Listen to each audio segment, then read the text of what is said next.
A very good morning. Just waiting for one of the guests. Just give us 2 minutes. We'll be starting very soon.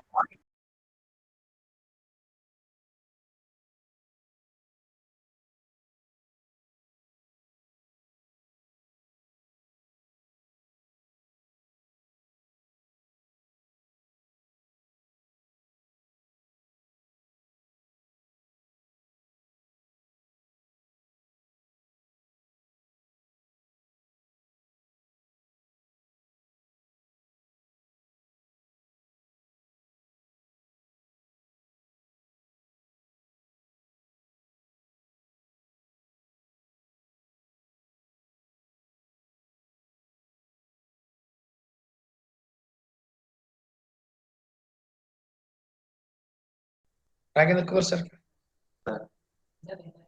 Nagendra Kumar sir ಇದಾರೆ. Badiger sir ಆದ್ರೆ ಕೇಳಿ ಬಡಿಗೇರ್ ಇಲ್ಲಿ ಬಂದ್ರ Google meet ಅಲ್ಲಿ ಆಗ್ತಾ ಇದ್ದೇನೆ ಈಗ.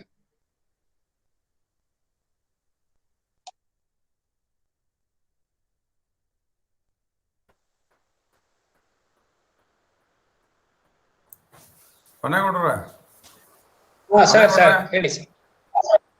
ಈಗ ಬಡಿಗರ್ಗೆ ಈಗ ಲಿಂಕ್ ಕಳಿಸ್ತೆ ಅವರು ಅದು ಈಗ ಲಾಗಿನ್ ಆಗ್ತಾವ್ರೆ ಗೂಗಲ್ ಮೀಟ್ ಅಂತ ಕೇಳಿದ್ರು. 1 ನಿಮಿಷ ಲಾಗಿನ್ ಆಗ್ತಾವ್ರೆ. ಈಗ ಆಗ್ಲಿ ನಾವು ಸ್ಟಾರ್ಟ್ ಮಾಡ್ಕೊಂಬಿಡೋದ ಆಗ್ಲಿ ಬೇಡವಾ? ಅಲ್ಲ ತಕ್ಷಣ ಇನಾಗರಲ್ ಮಾಡ್ಬೇಕಲ್ಲ ನೀವು. ವೆಲ್ಕಮ್ ಸ್ಪೀಚ್ ಮುಗಿದ ತಕ್ಷಣ ಸ್ಟಾರ್ಟ್ ಮಾಡ್ಕೊಂಡೇ ಮಾಡ್ತೀರಿ. ವೇಟ್ ಮಾಡಿ. 2 ನಿಮಿಷ ಆಗ್ತಾ ಇದೆ.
ಹಲೋ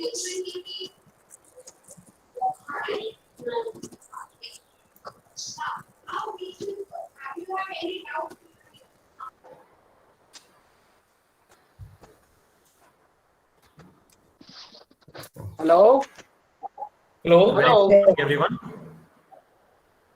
ನಮಸ್ಕಾರ. ನಮಸ್ಕಾರ ಸರ್. ಎಲ್ಲರಿಗೂ ನಮಸ್ಕಾರಗಳು. ನಮಸ್ಕಾರ ಎಲ್ಲರಿಗೂ ಸರ್. ನಮಸ್ಕಾರಗಳು. ಮೊಬೈಲ್ ತಿರ್ಸ್ಕೊಳ್ಳಿ. ಇವತ್ತು ನಮಸ್ಕಾರ ನಮಸ್ಕಾರ. Thank you. ಸ್ಟಾರ್ಟ್ ಮಾಡ್ಬೋದಾ? Sir Badiger sir, if you don't mind, ನಿಮ್ಮ ಮೊಬೈಲ್ ನಲ್ಲಿ sir auto rotation option on ಮಾಡ್ಕೊಳ್ಳಿ ಸರ್. ನಿಮ್ದು ಉಲ್ಟಾ ಕ್ಯಾಮ್, ನೀವು ಉದ್ದ ಕಾಣಿಸ್ತಾ ಇದ್ದೀರಾ, ಅದಕ್ಕೆ ಈಗ ಸ್ಕ್ರೀನ್ ಲಾಕ್. ಇದು ನಡೆಯುತ್ತೆ ಸರ್, ಈಗ ನಡೆಯುತ್ತೆ sir. Sir, with your permission, can I start sir? Start. Okay, sir. I'll keep everybody on mute.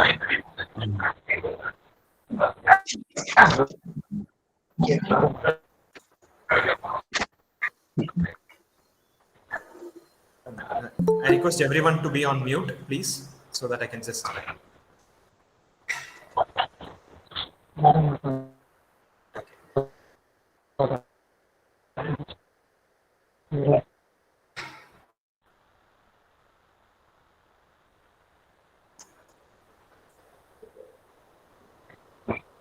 ಎಲ್ಲರಿಗೂ ನಮಸ್ಕಾರ.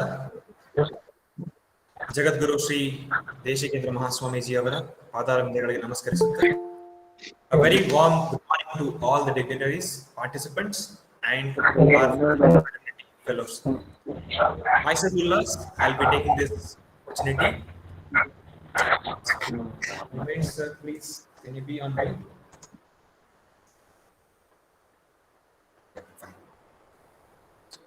So I take this opportunity and the privilege to be the host for this programs, that is one day webinar. As you all know that JSS has been one of the very established and well-known institution which has always given the best to all the students and also to the teachers. Today, here we are for one day webinar wherein we will be trying to focus on developing the interpersonal skills. Through offering my sincere pranams to lotus feet of His Holiness Jagadguru Sri Shivaratri Deshikendra Mahaswamiji, the present Pontiff of Sri Kshetra Sutturu, and the chief person and chief patron of JSS Mahavidyapita. It's my pleasure to start this one-day national webinar on developing interpersonal skills, a key strategy for effective communication, which has been organized by the Department of English and the Internal Quality Assessment Cell of JSS College of Arts, Commerce and Science, Nanjanagudu. We all always have been privileged to be hearing a lot of reputed personalities here, and today we have this opportunity to reach out to everyone. Now I request Dr. C.S. Hunnegowda, Head Department of English and the Organizing Secretary, to welcome the dignitaries, invitees and the participant scholars to today's one-day webinar. Sir. Thank you, Ullas. Thank you. Good morning to all of you. At the outset, on the remembrance of Srimad Sutturu Guru Parampara, I offer my pranams on the lotus feet of His Holiness Jagadguru, Dr. Sri Shivaratri Rajendra Mahaswamiji, the great visionary and the founder president of JSS Mahavidyapita. And I offer my humble and respectful pranams on the lotus feet of His Holiness Jagadguru Sri Shivaratri Deshikendra Mahaswamiji, our guiding spirit, the present pontiff of Srimad and the chief patron of our esteemed educational institution, JSS Mahavidyapita at Mysuru. It is my great pleasure to welcome you all to one-day national webinar on development of interpersonal skills, a key strategy for effective communication, organized by the Department of English in association with the IQAC of the college. I can take pride to extend my warm welcome to our respected sir, Dr. C.G. Betsurmat, the Executive Secretary, and our beloved sir, Professor Mallikarjuna Marabada, the Director of College Education Division at JSS Mahapita, who have been the constant motivators for us to organize and conduct the various academic related workshops, webinars, seminars, conferences, and other proactive programs. Indeed, their intention in upholding the concept of right kind of education to the reach the vision and ideals of JSS Mahavidyapita is indeed remarkable. Welcome you, sirs. I am very much glad to welcome my beloved teacher, guide, and mentor, Professor V.R. Badagere, who is with us on our invitation to deliver the inaugural address on today's webinar program. Professor V.R. Badagere is one of the renowned thinker, writer, scholar, and a critic. Above all, he is a good human being. He has guided to more than 25 PhD and 35 MPhil scholars. It is my immense pleasure to acknowledge my gratitude to him that I am also one among the PhD scholars. His capacity of intellect has proved him as a great teacher in these days. Welcome you, sir.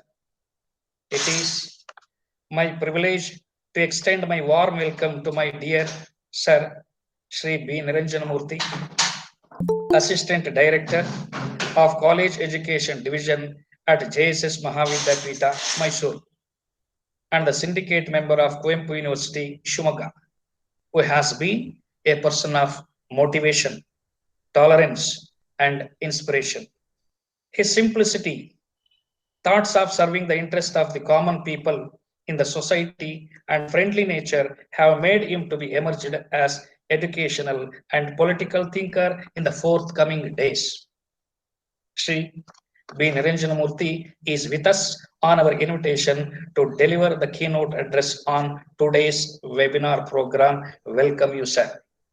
Now, it gives me an immense pleasure to extend my warm welcome to the two diligent speakers of the resource persons of the two technical sessions of today's national webinar. Dr. B.N. Shrikirti, Associate Professor of English from Bangalore University, and Dr. P. Balashanmuga Devi, Associate Professor of English from APC Mahalakshmi College for Women, Thoothukudi, Tamil Nadu, our counterpart. These two eminent scholars are going to deliver their special lectures on communication, a theoretical understanding, and transition from face-to-face to remote teaching, respectively, in the two respective technical sessions. Welcome you, dear sir, and welcome you, dear madam. I would fail if I do not convey my regards to my beloved principal, Professor H.S. Nagendra Kumar, whose voluntary involvement with inspirational and thought-provoking guidance to organize the national webinar is indeed memorable. I would like to extend my warm welcome to him with gratitude. Welcome you, sir. It is indeed needless to say, if a program is to be successful, there should be some motivators. Hence, I wish to extend my heartfelt welcome to my beloved sir, Professor M.P. Vijayendra Kumar, NAC Coordinator, Dr. B.K. Kendraganda Swami, IQAC Coordinator, dear Sri Mahadev Swami, the Office Superintendent, and many more, my senior faculty members who have been lending their intellectual support for me to organize such a proactive services or the programs. Welcome you all, sir. It is my duty to welcome all my dear participant scholars who are from the different institutions from the state and the distant land of a nation have shown your interest to participate in today's national webinar organized by the Department of English to be enlightened your communication skills. Welcome you all. And also, it is my pleasure to welcome my young friend and colleague, Mr. P. Ullas, Managing Partner Director of Diksoochi, Mysuru, for his involvement to provide us the the technical assistance and comparing service on the webinar program. Welcome you, my dear young friend. I thank all for giving me an opportunity to welcome you all on to the national webinar program. Thank you all once again. I welcome you all heartily, and you are all participants are cordially invited to make the program a grand success. Thank you.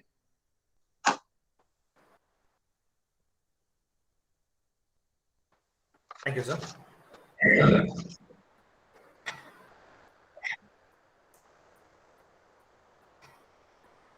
Definitely, I have to take this privilege to welcome our organizing secretary, Dr. C.S. Hunnegoda, sir. On behalf of everyone here and also the participants, I welcome you, sir. I welcome you for this program.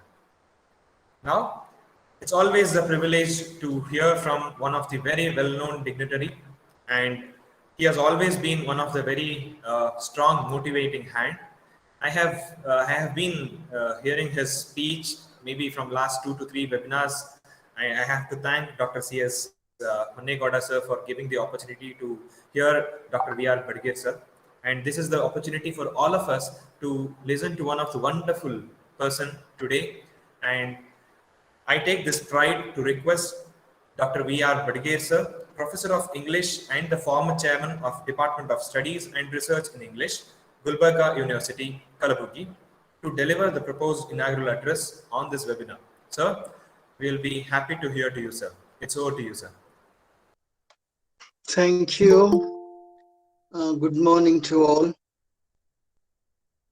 I'm very happy to involve myself with the one-day national seminar on developing interpersonal skills, a key strategy for effective communication.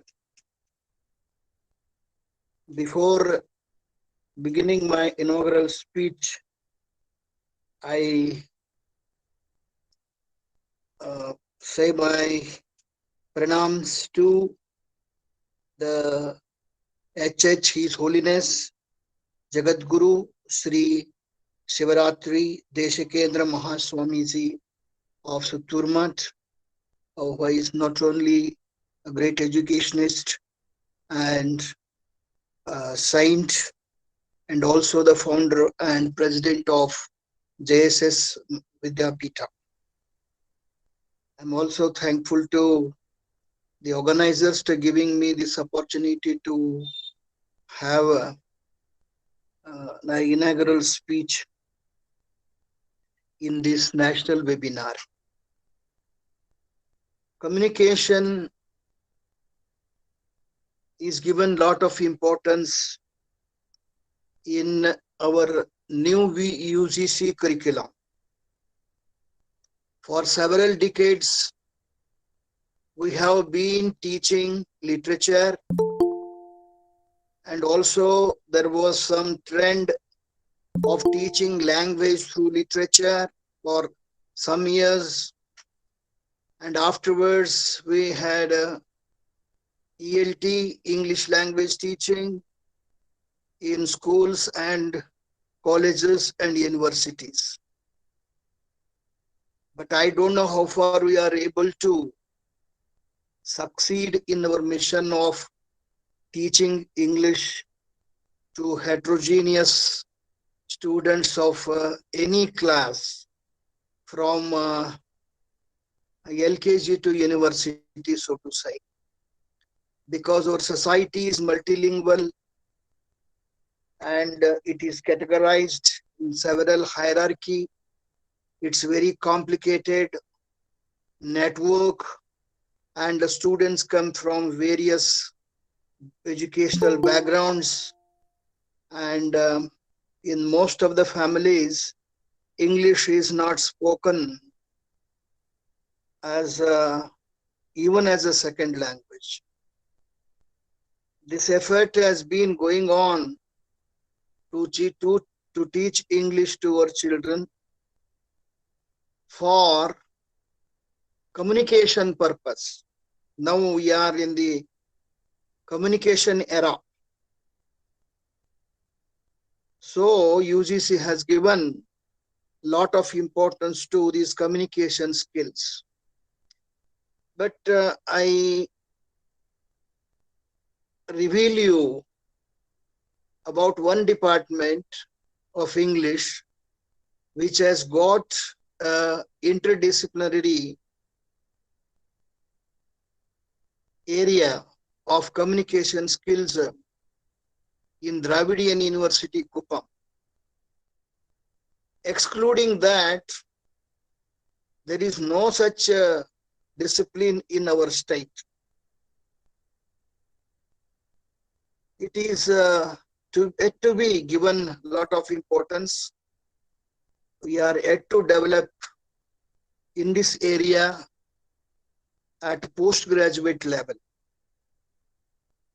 It is a very sad thing that most of the teachers at 10+2 level have been continuing to teach the old traditional grammar of Wren and Martin. Wren and Martin is for several decades, it has become a guide for the English language learners.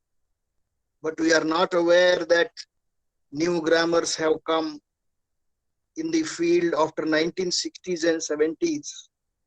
And hereby request my all young teachers of English to give up the teaching traditional grammar and shift themselves to the new grammar of teaching English, that's a modern grammar, and make the students aware that there is a grammar, the modern grammar, and even there are some changes in the methods of teaching grammar.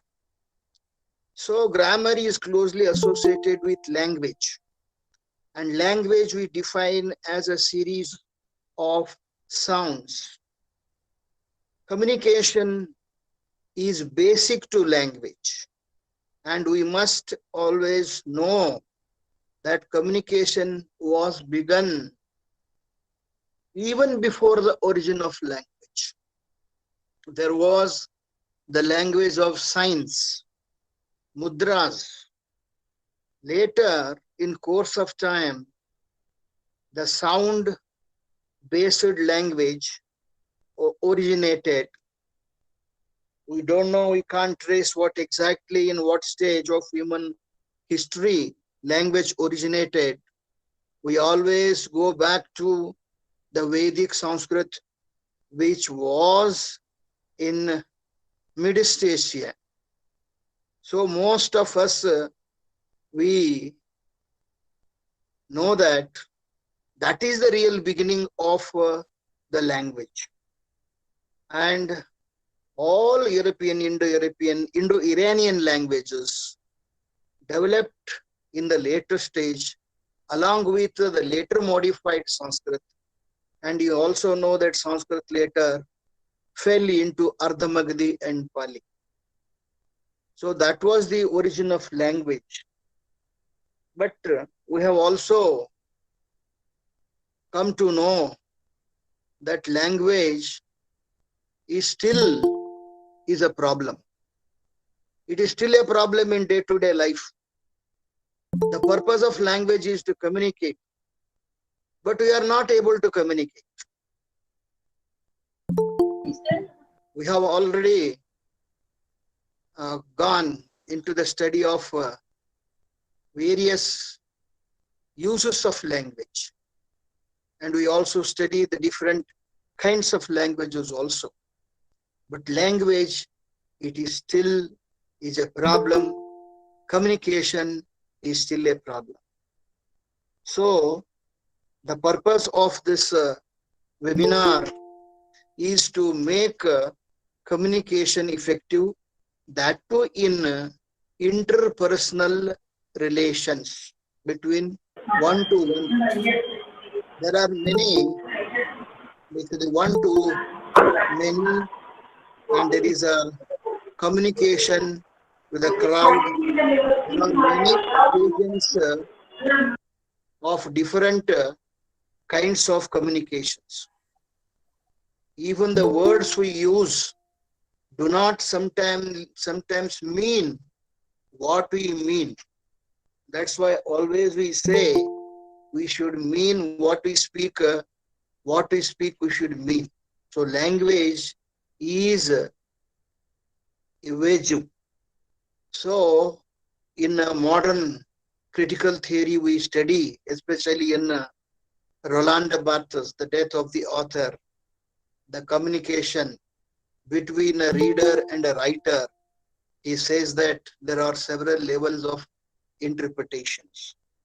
So the intended meanings are not communicated to the reader. So is the situation between the speaker and the hearer.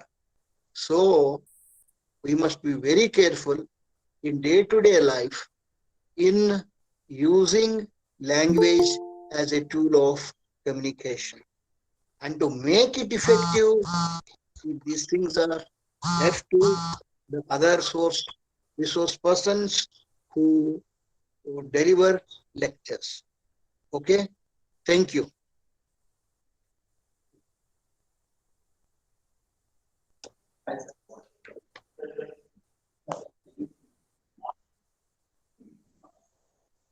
Okay. Ulas, Yes, sir, I'm here, sir. Then you switch over to the next. Thank you, sir. Thank you, sir.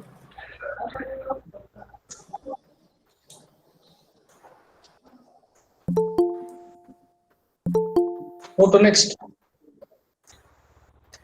Thank you, sir. So it was very pleasure to understand and know about. Excuse me, please. Sir, I'll keep everyone on mute. Please don't mind.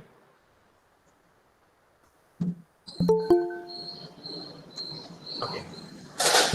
It was really a great pleasure to hear to you, sir, and thank you for giving us a lot of insight with respect to the relationship, how we are supposed to speak, what is that we mean, and how we speak, and all those things. It was very important, sir, and definitely for this time, I think these words, whatever that you have given, will be very valuable, and for all youngsters like us, it will be very precious, and we'll definitely follow your words, sir. Thank you so much. And now I request Sri P. Niranjanamurthy, sir, Assistant Director, College Education Division, JSS Mahavidyapita, Mysuru, and the Syndicate Member of COMM University, Shivamogga, to deliver the keynote address. Sir, over to you, sir. Okay, thank you, Ulas.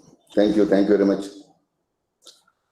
Good morning to all my beloved teachers and dignitaries.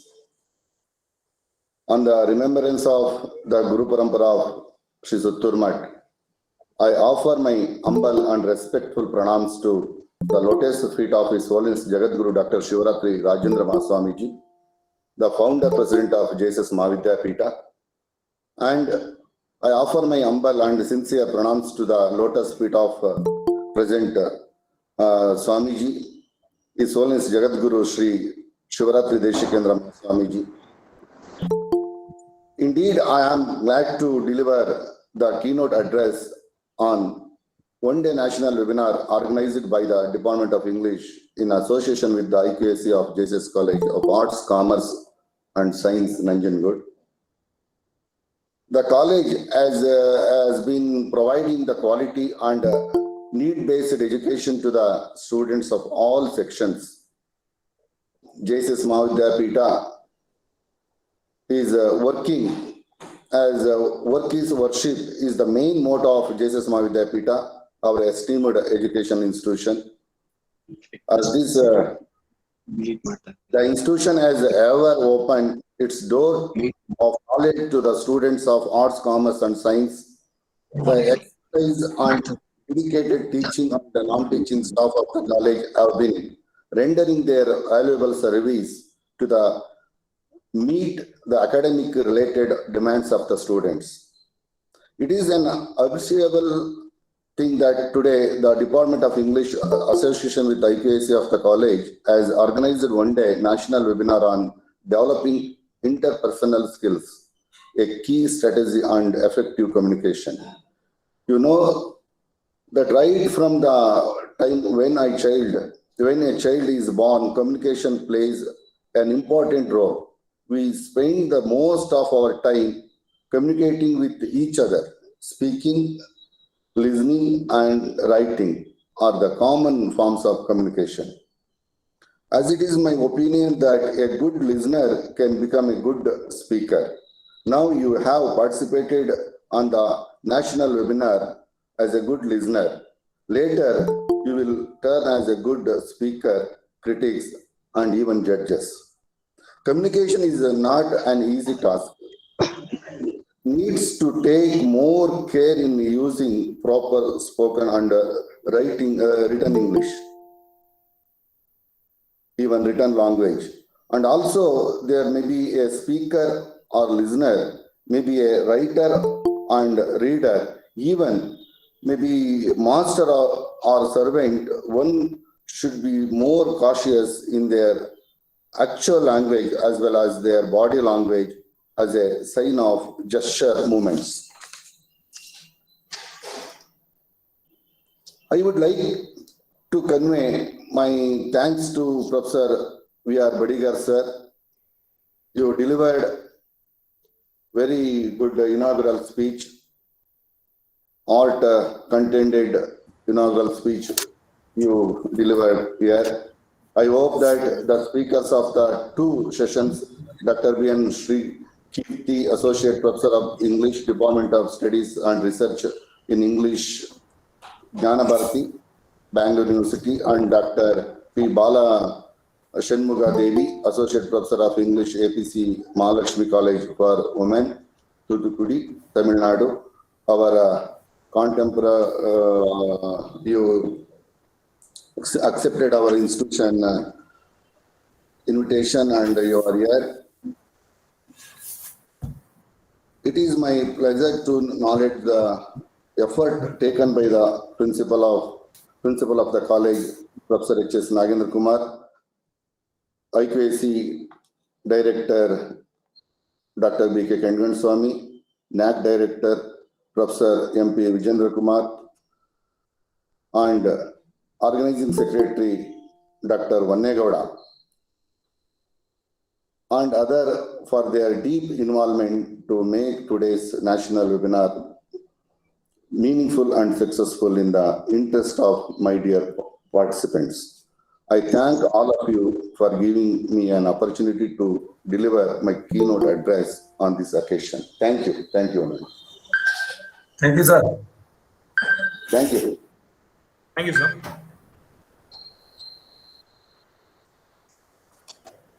So, thank you for your complete keynote address, sir. You are very brief. You have given us very much of the information with respect to the program, and with respect, you have also addressed all the speakers. Thank you so much for that, sir. Now, I request Professor H.S. Nagendra Kumar, sir, who is the principal of our college, to spell a few words about the vision of the college and today's one-day national webinar. Sir, over to you, sir. Thank you. Good morning to one and all present in the webinar. At the outset, it is my privilege and fundamental duty to offer my humble pronouns to Jagat Guru, Dr. Sri Shivaratri Rajendra Mahaswamiji, the founder president of Jesus Mahavidyapita. I offer my humble pronouns at the lotus feet of present Pontiff Jagat Guru Sri Shivaratri Deshikendra Mahaswamiji, with whose guidance we are moving on with our motivational work.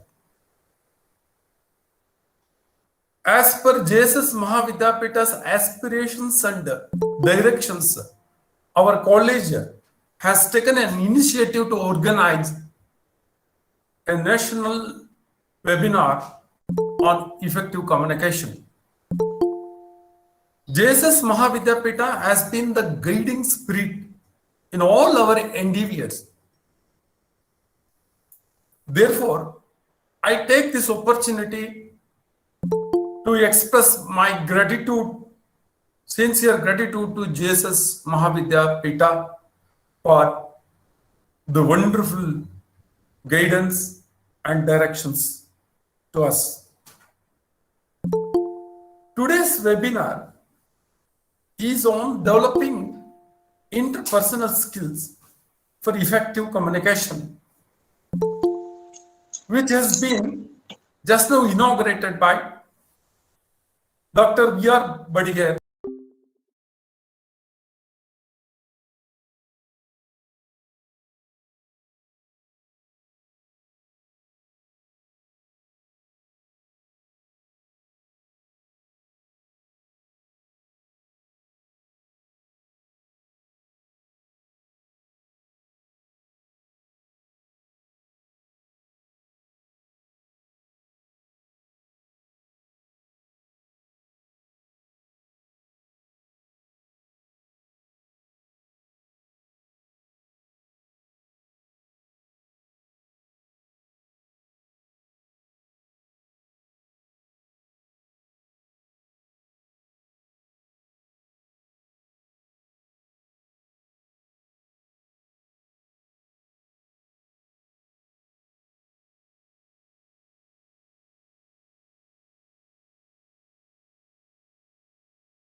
Therefore, communication, it is through communication today we are all working.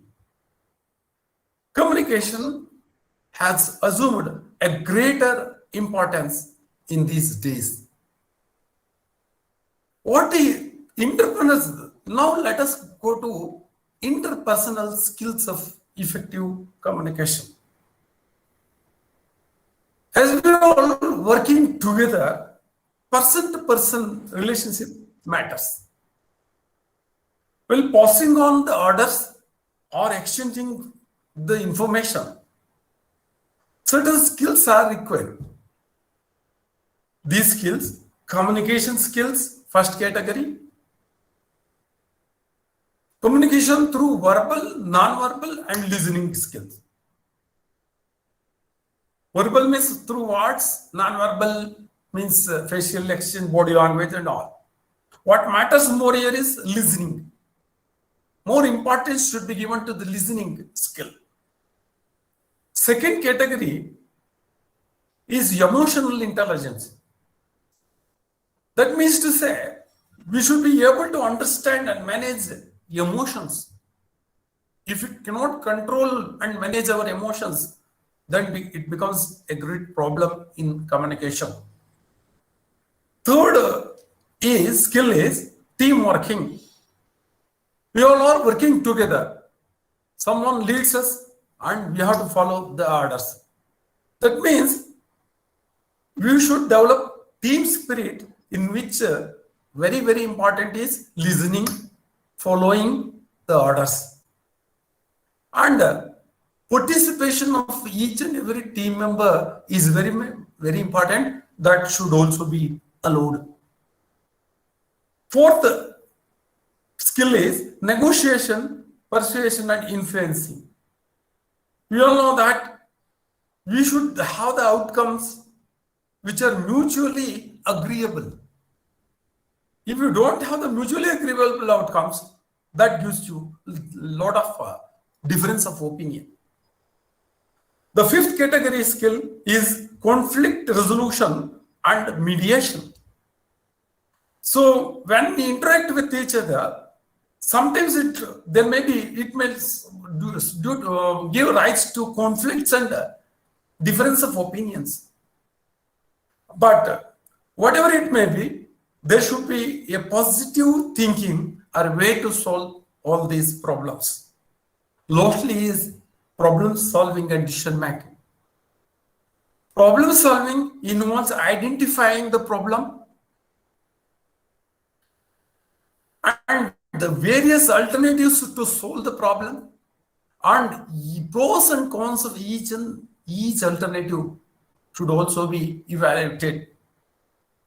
As you all know, today, if you take better decisions, we'll get better output or the result or the success.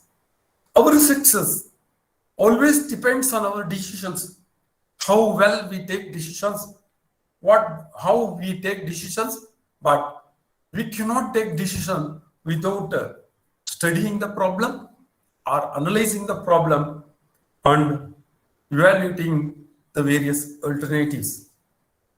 There is a saying in Kannada, ಮಾತು ಬಲ್ಲವನಿಗೆ ಜಗಳವಿಲ್ಲ, ಊಟ ಬಲ್ಲವನಿಗೆ ರೋಗವಿಲ್ಲ. That means to say, a person who knows how to talk will not face quarrelsome situations, and the person who knows the proper diet can avoid disease. What a beautiful adage or saying. And one who knows how to talk, how to behave with the superior, perhaps will not face any problems as such. It is my experience too. Therefore, every one of us should try to develop the interpersonal skills in order to have effective communications. It is our college is made, I feel, a step in this direction by organizing this seminar. I take this opportunity to personally thank Dr. Honnegoda for having organized this webinar by putting his best of his efforts. And I wish a great success to this webinar. Thank you very much, one and all.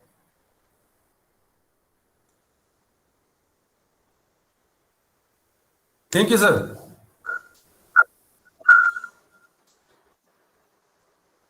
Thank you, sir.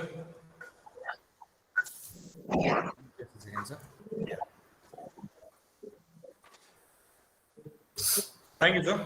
I think these information has given us the complete outlook of why this webinar has been organized and what is the importance of this webinar for all of us. And now I think it's in the tradition of us and we definitely follow it. And now with the tradition and the culture of our land, to propose the vote of thanks to all of you on the inaugural session of the National Webinar Program, I request Dr. B.K. Swami, IQAC coordinator of the college, to propose the vote of thanks. Sir, please, sir.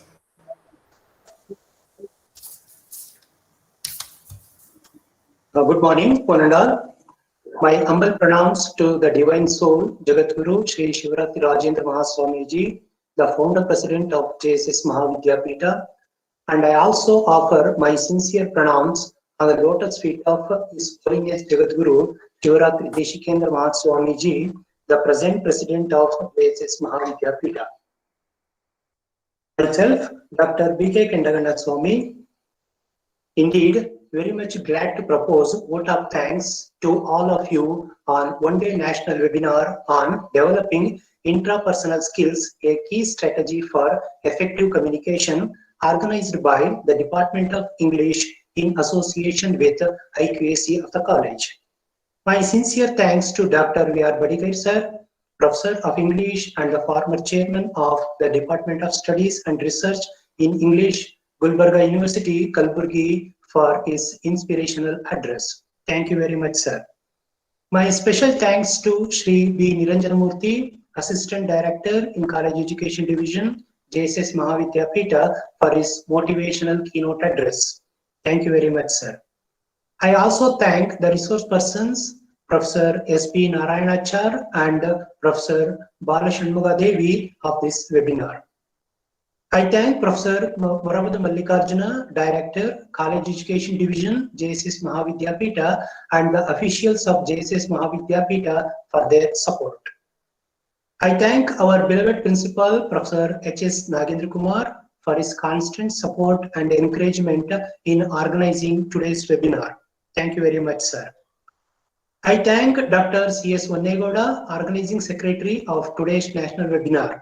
Sir, your effort and hard work has made this event to be very successful. Thank you very much, sir. I would like to thank all the faculty members, non-teaching staff of our college, and the Diksoochi team who have lent their timely support and suggestions, staying behind the screen for the success of this webinar. Thank you very much. I express my heartfelt thanks to all the dignitaries and all the participants from the regional and distant land of the nation for their voluntary participation. Thank you one and all. Thank you very much, sir. Over to Ullas. Thank you, sir. Thank you, sir. And I also thank Dr. B.K. Kinganaswamy, sir, for your cooperation and also your support with respect to the organization of this program, sir. I thank you, sir. And now, the session, whatever that we are waiting for, with respect to the program, and here the dignitaries for this program will be starting off. So, with the permission of everyone here, now I request, it is very important to start off with the session. So today's one-day national webinar is a deliverance of special lectures by the two eminent speakers in the two respective technical sessions. So for the first session, I request Mr. N.C. Ravikumar, Assistant Professor of Commerce, to introduce the speaker for the first technical session. Over to you, sir. Thank you, Mr. Ullas. Good morning to all dignitaries, invitees, and participant scholars. It's a great pleasure for me to introduce our speaker, Dr. B.N. Srikirti, a versatile reader, writer, and dedicated teacher in English language and literature. His area of research lies in literary theories, languages, literature, and linguistics. Sir, Dr. B.N. Srikirti is an MA and PhD in English language and literature from the University of Mysuru. Indeed, I would fail if I do not focus on his credentials, as he is a member of Board of Examination, Board of Studies in English, and convener of other academic related cells in the university. As a teacher and versatile writer, he has been awarded prize in poetry composition, writing poems, both in English and Kannada language. One of his intellectual hobbies. As a token of appreciation, he has translated many English poems to Kannada languages. I can take pride to say that he has presented more than 30 research papers and articles in national and international seminars and conferences held at different parts of nation. And also, he has published more than 18 English language, literature, and linguistic related research papers in UGC approved and peer-reviewed national and international journals. As a smart worker, strong decision maker, creative writer, and a resourceful speaker, he has been rendering his valuable service as an associate professor of English in Jnanabharati at Bangalore University. Now, it's my pleasure to welcome Dr. B.N. Srikirti to address the participant scholars on the topic entitled Communication, a Theoretical Understanding. Over to you, sir.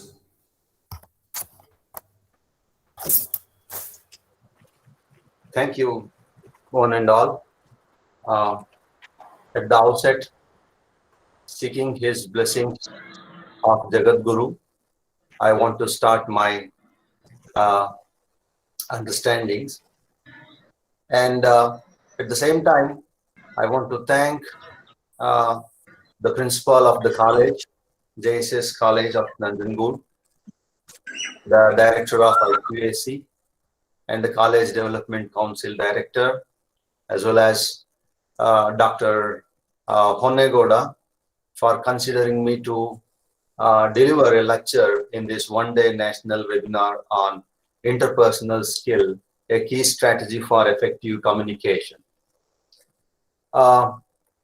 It is my privilege also, I believe, that to speak in this webinar in the context of JSS College, which has renowned itself as an important education institution rendering services to the larger section of the society in this country.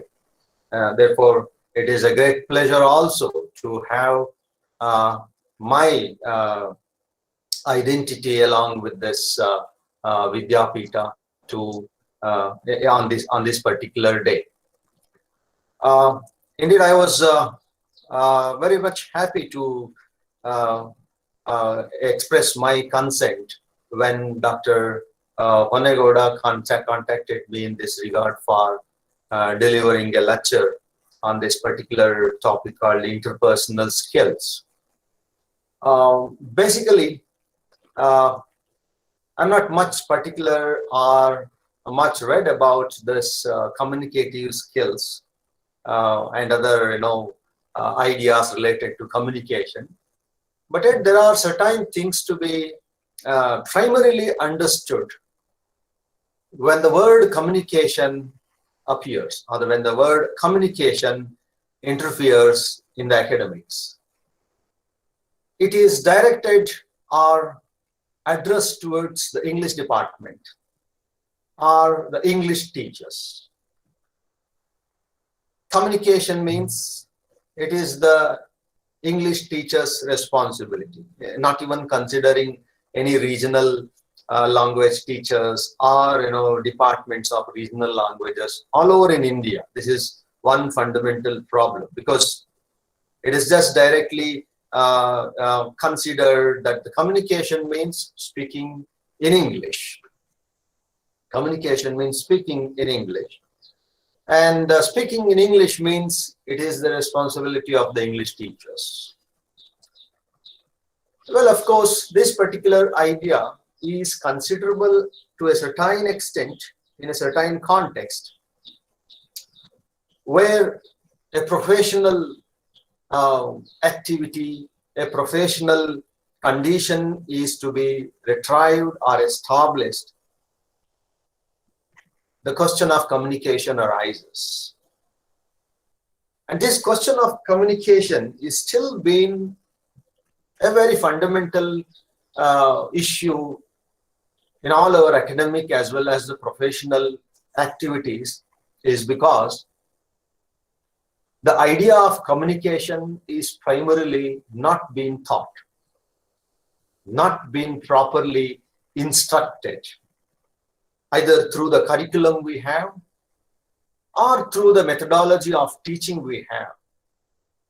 Therefore, I have some of my own observations and ideas in the context of communication as well as interpersonal communication in this context. Primarily, as Professor Nagendra Kumar, the principal of the college, mentioned regarding the primary characteristics and the definitions of the word communication, I used to follow the same way or in the same path, saying that primarily starting with the idea that man is a complex animal. Man is a complex animal. And this complexity has made him to be a speaking animal, a social animal, thinking animal, as well as a desiring animal also. A desiring animal. But paradoxically, at various contexts, he is also a silent animal. When it comes to the politics, an individual, when survival comes, and becomes an unthinking animal when problem comes, and disgusting animal when desire is unfulfilled. It's in this context the idea of man is being identified. However, above all these, man stands primarily and predominantly as a speaking animal, since he is enfolded and engulfed in language. Since the problem of this interpersonal communication, or with the communication itself, why it is with human beings or man, is because man is living because of language. He is enfolded in language. He is engulfed in language. He speaks language, but in fact, language has created the man to call himself as man. Hence, the language communicated or the communication is always under the scan by academicians, universities, educators, software developers, advertisers, and many more. Coming to the idea of the word communication or the term communication, it is either misunderstood or wrongly perceived in India. I'm talking in the context of India, where we have the colonial history, which is a historical burden in the present period also, where it is demanding too much the language of English at various levels for communication. Again, within this misconception, there is further myth that speaking in English would lead to a complete and correct communication. This is the fundamental problem that we have because of the historical burden of colonialism. It means speaking in English would lead to a complete and correct communication. Therefore, I want to deconstruct at this point that communication does not mean merely speaking in English, or English is the only medium of communication. This is where our idea of communication is primarily misunderstood. Only the need of English language as a communication language requires at the level of a professional development or the career development, which is why the idea of communication, interpersonal communication, is being highly under the discussion, under the examination by the professionals and the career developers. But of course, we find English language is required at various stratum of this globalized world. But this does not mean that this language communicates all the needs of our. There's a fundamental problem in most of our understanding of the idea communication and English language. We almost equalize, or we almost parallel the idea of English language and the idea of communication. Because this idea of communication has been established in the context of the business activities. When man is found with varied activities involved, there it was found the necessity of communication as per the requirement of the moment, as per the requirement of the hour. Therefore, the idea of developing the business, increasing the profit, and the motive of the profit established one condition called the communication and the interpersonal communication. This has all been one way derived from the American economic practices, very specifically after the downfall of American economy and in the period of Great Depression, the emergence of the salesman profession in America, this idea of interpersonal communication evolved as an important strategy, important characteristics of a salesman. But later on, this has been developed to various extent for various manner. Indeed, it is to be considered, this particular interpersonal communication is to be considered at the various level and the various strategies for the overall conditions of the mankind or the activities of the mankind. There's a fundamental, powerful, and universal desire amongst human beings to interact with others. And this is where my idea of communication is expanding from the idea of the business activities. Because interpersonal activities are much considered, interpersonal communication is much considered in the context of the business teaching or in the commerce studies. But there is above this particular condition, there is a need of understanding communication for a better status and the better condition of life.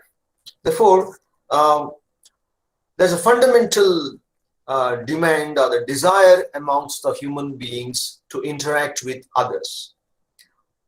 People have a deep-seated need to communicate, and the greater their ability in this regard, the more satisfying and rewarding their lives will be. This is the idea why one has to communicate in a better manner. There is a more satisfying and rewarding through the communication system. The contribution of skilled interpersonal communication to success in both personal and professional contexts is now widely recognized and extensively researched.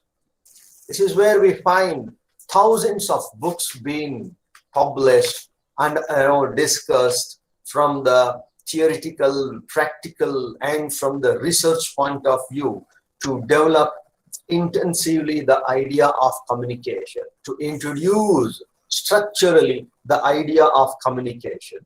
As such, the knowledge of various types of skills and of their effects in the social interaction is crucial for effective interpersonal functioning.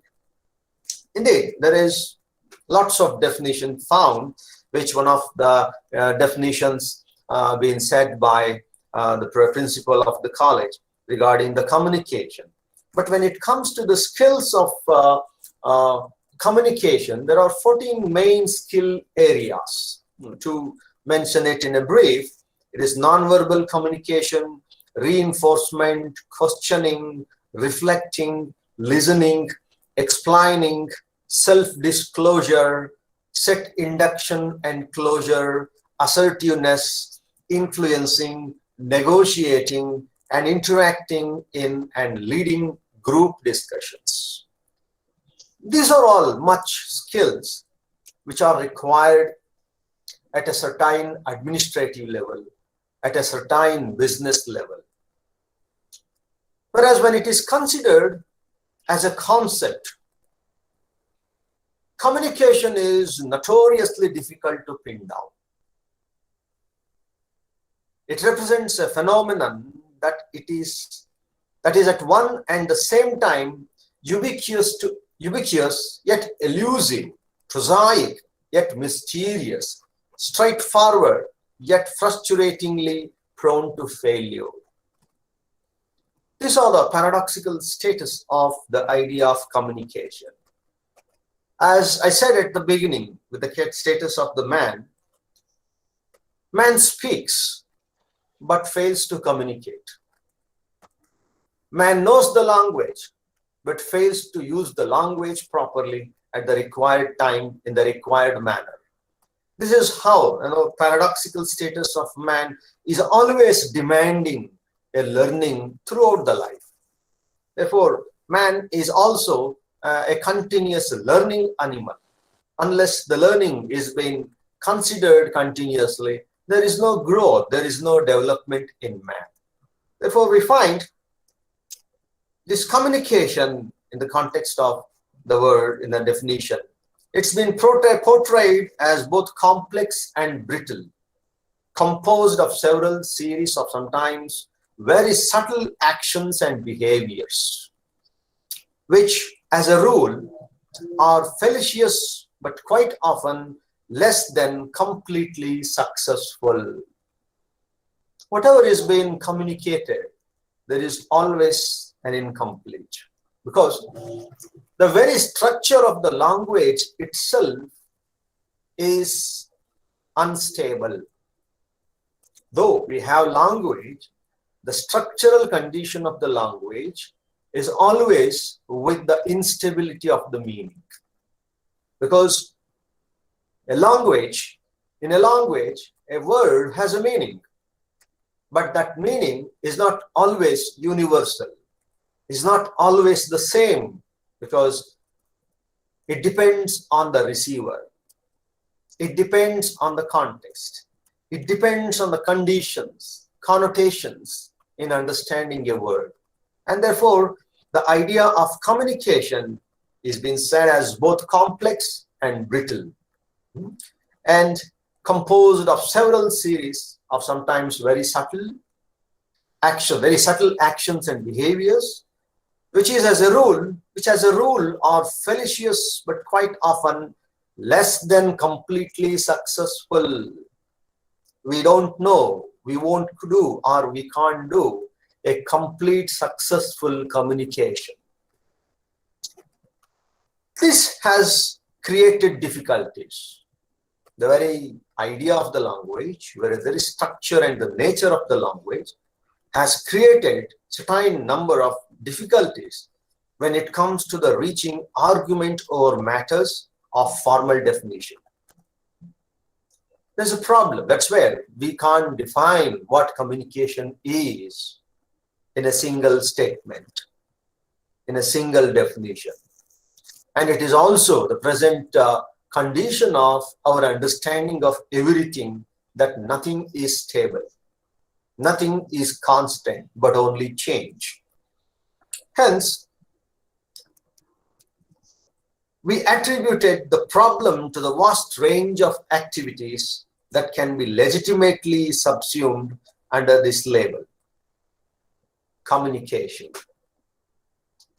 where we trace back to its Latin roots of the verb to communicate means to share, to make common, meanings reflected in much of the current literature also. With this kind of etymological understanding, it's been observed that communication has been identified with two central themes, or at the core of the communication, it is identified with two central themes. One is intersubjectivity, the another one is impact.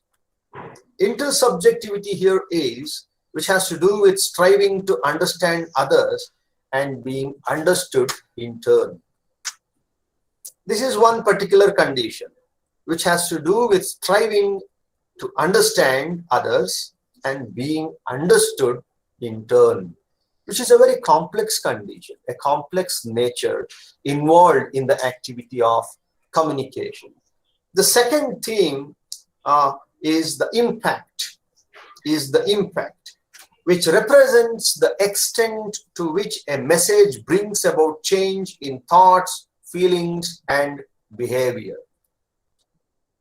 This is where we are required of understanding most of the things regarding the activity of communication.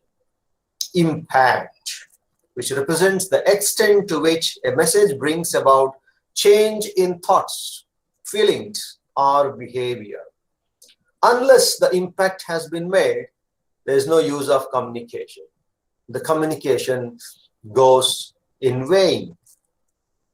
Accordingly, communication is being defined, or communication is considered to define as the process of people sharing thoughts, ideas, and feelings with each other in commonly understandable ways.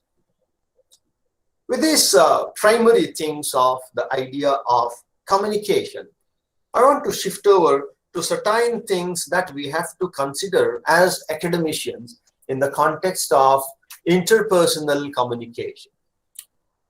If some primary activities of communication being considered means like influencing, negotiating, and which I said, the 14 main skills of communication, they are all to be considered, as I said, in the context of the business activities, the business interactions, and the business communication.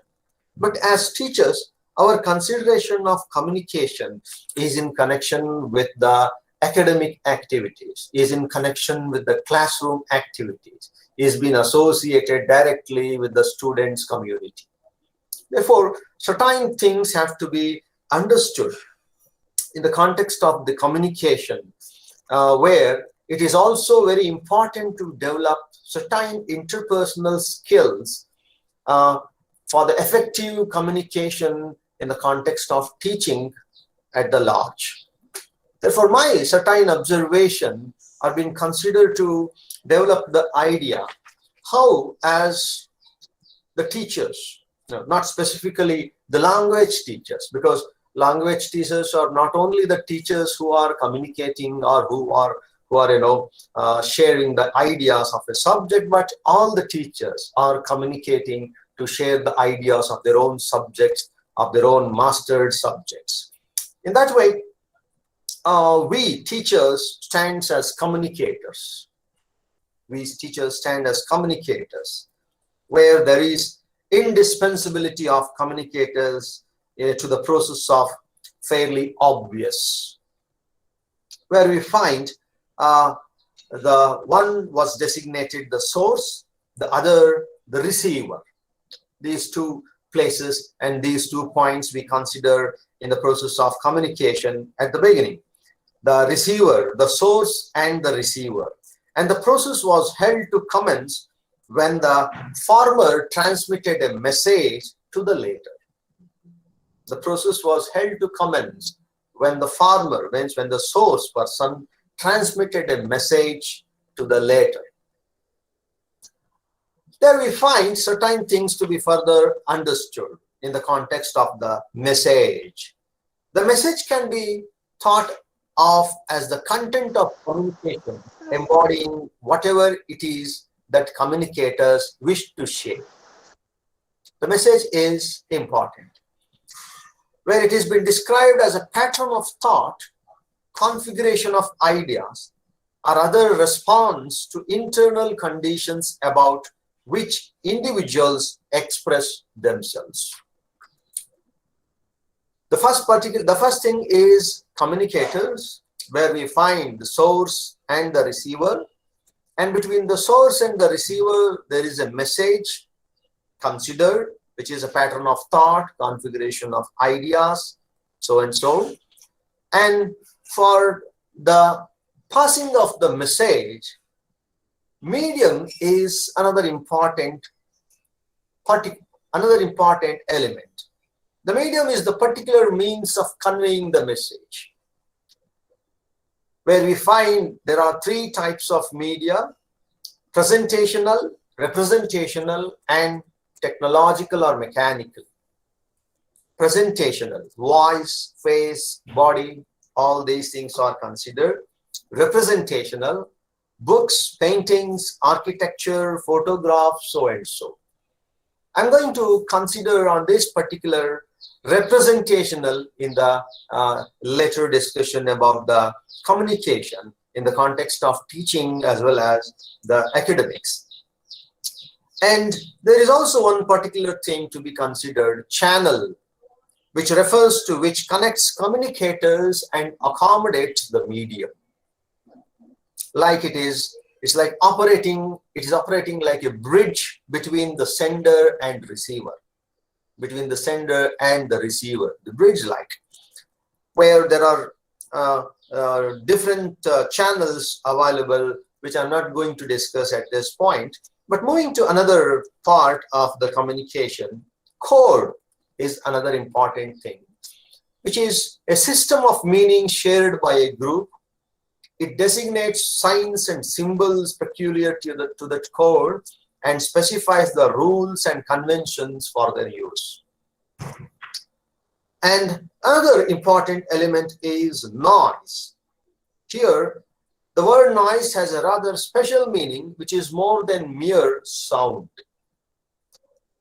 It refers to an interference with the success of the communicative act that distorts or degrades the messages so that the meaning taken is not that intended. It's like similar with the idea of the mood in the construction of a sentence.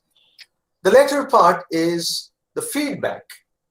By means of feedback, the sender is able to judge the extent to which the message has been successfully received and the impact that it has had.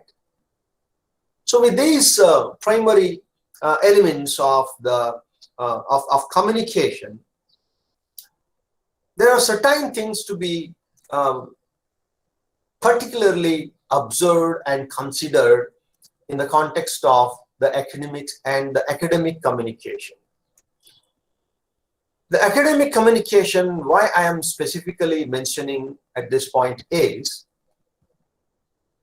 we the academicians are not mere the medium in transferring a knowledge.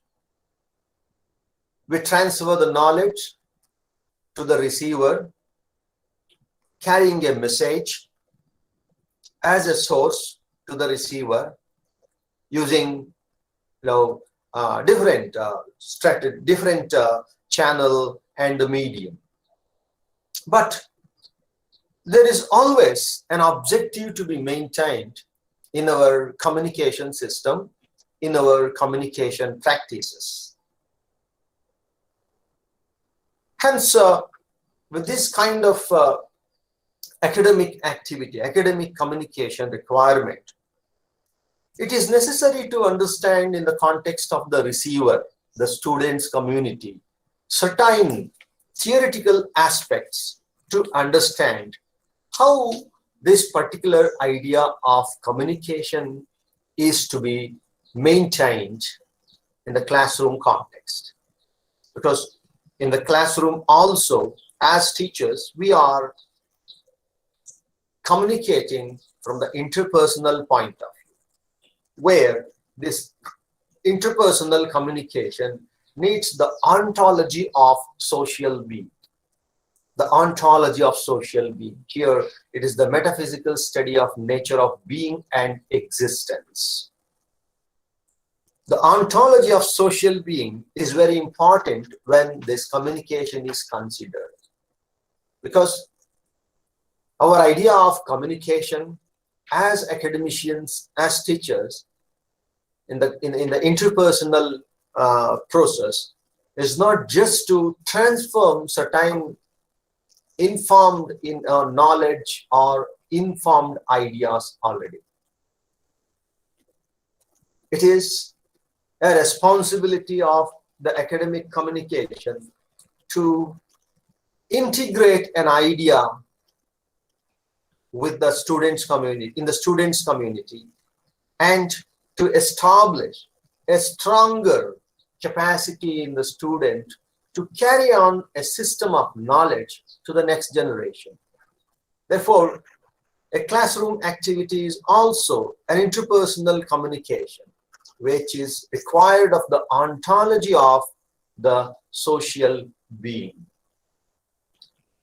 Where as a social being, man as a social being, man living as a social animal, living in the society, he needs to fulfill the subsistence requirement. And the means of subsistence not only include food, shelter, and technology, but also means of communication that humans use for organizing their social relations through communication. As Marx and Engels says, life involves eating and drinking, housing, clothing, and various other things. Communication is one of these various other key phenomena. That means it is equivalent to the subsistence requirements, subsistence materials.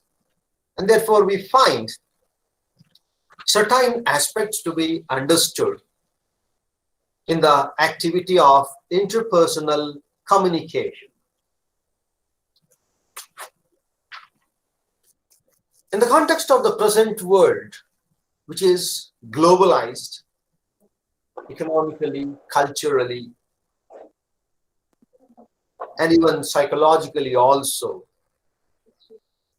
we find there are lots of fragmentations and change happening at the level of the individual.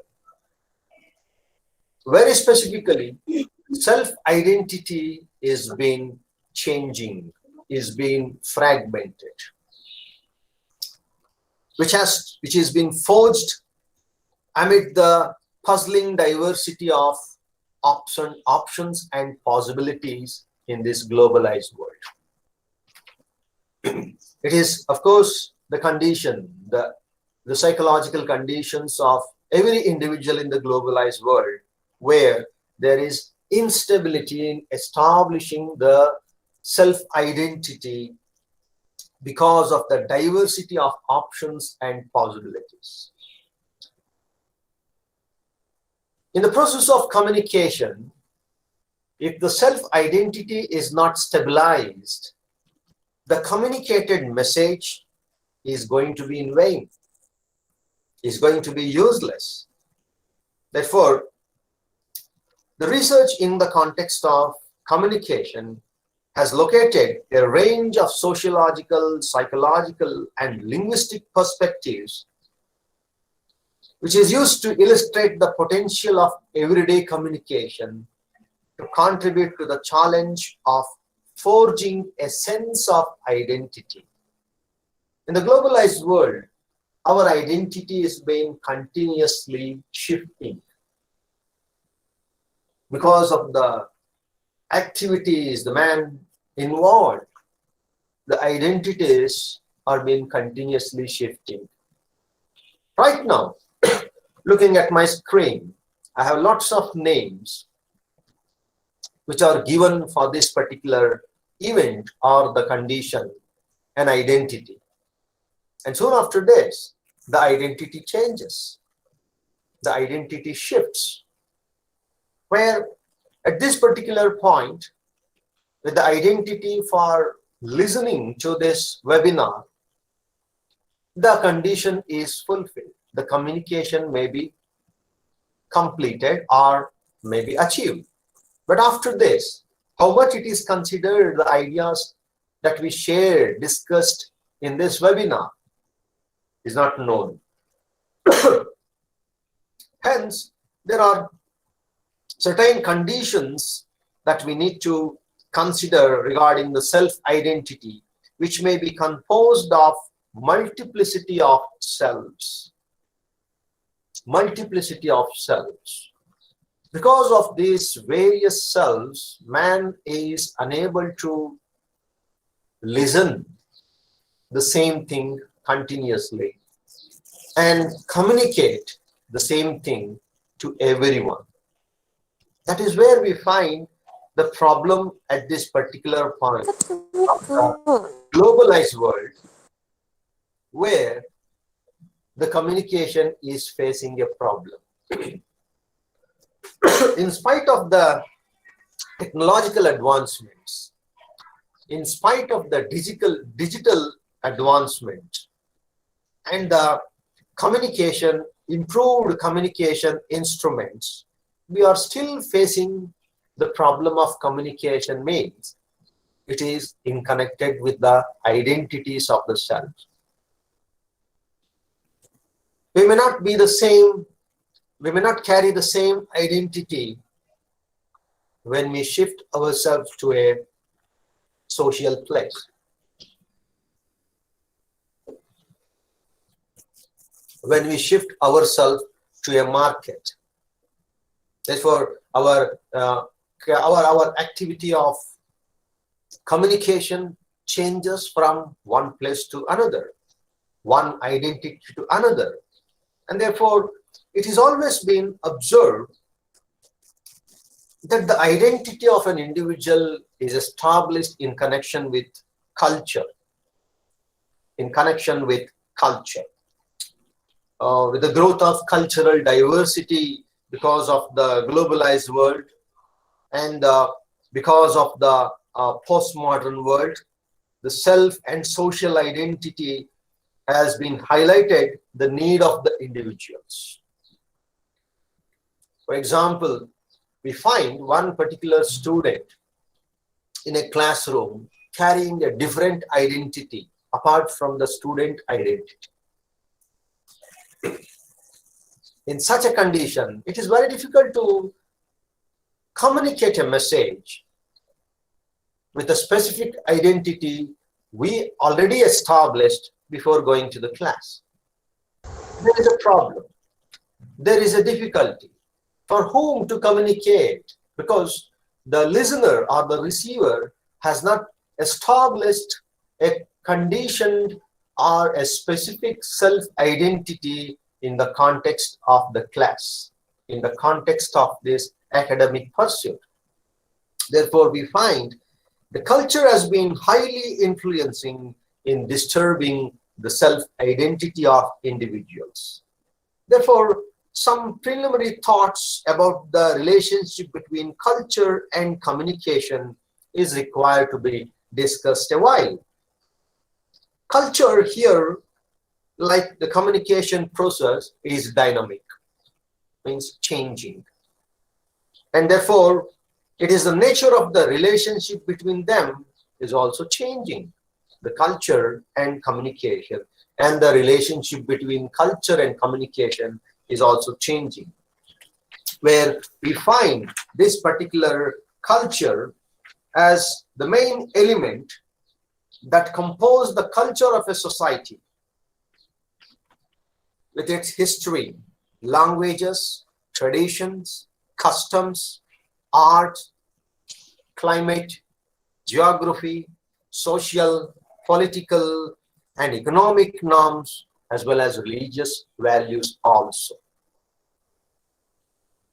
When these are composing the culture, it is necessary to consider the specific condition of an individual, from which context of the culture, from which element of the culture that the person has established the identity, and accordingly one required to set the communication. Of course, this culture is transmitted through the process of socialization, one by which the behavior of new members of society is shaped in accordance with the expectations of its culture.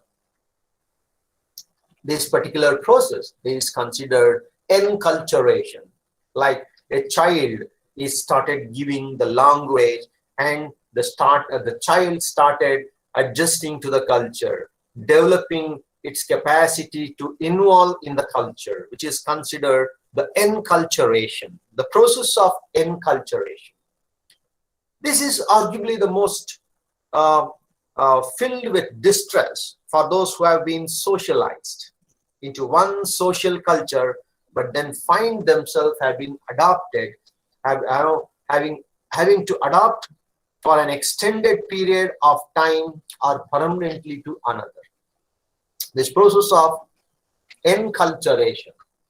I am speaking this particular context of the term of enculturation in the context of the academic communication, because the student community is being under the continuous process of enculturation by the external influences out of the academic cultures, academic influences. That is where we find, as the teachers of language, as the teachers of any subject at the higher education level or at the university level, finding the difficulty of receiving the feedback in an expected way. In spite of our commitment, in spite of our investment of the knowledge, the time, and our intelligence in communicating a message, there is a continuous failure of the reception by the receiver. It is the fundamental problem of this particular globalized society, which is influencing on the self-identity, creating lots of problem at the psychological level of an individual student to enculture himself or herself to the academic culture, academic identity. And therefore, there is a problem even in teaching directly the interpersonal communication skills with all the adopted methodologies, with all the adopted technological assistances. We find a complete failure. And this complete failure is not, as I said at the beginning, that the communication ends with the failure. It is not the utter failure in the regular idea of communication, but in the academic communication, there's a complete failure because the idea of the student community is being completely erased by the enculturation of the present globalized world, the present digitalized world.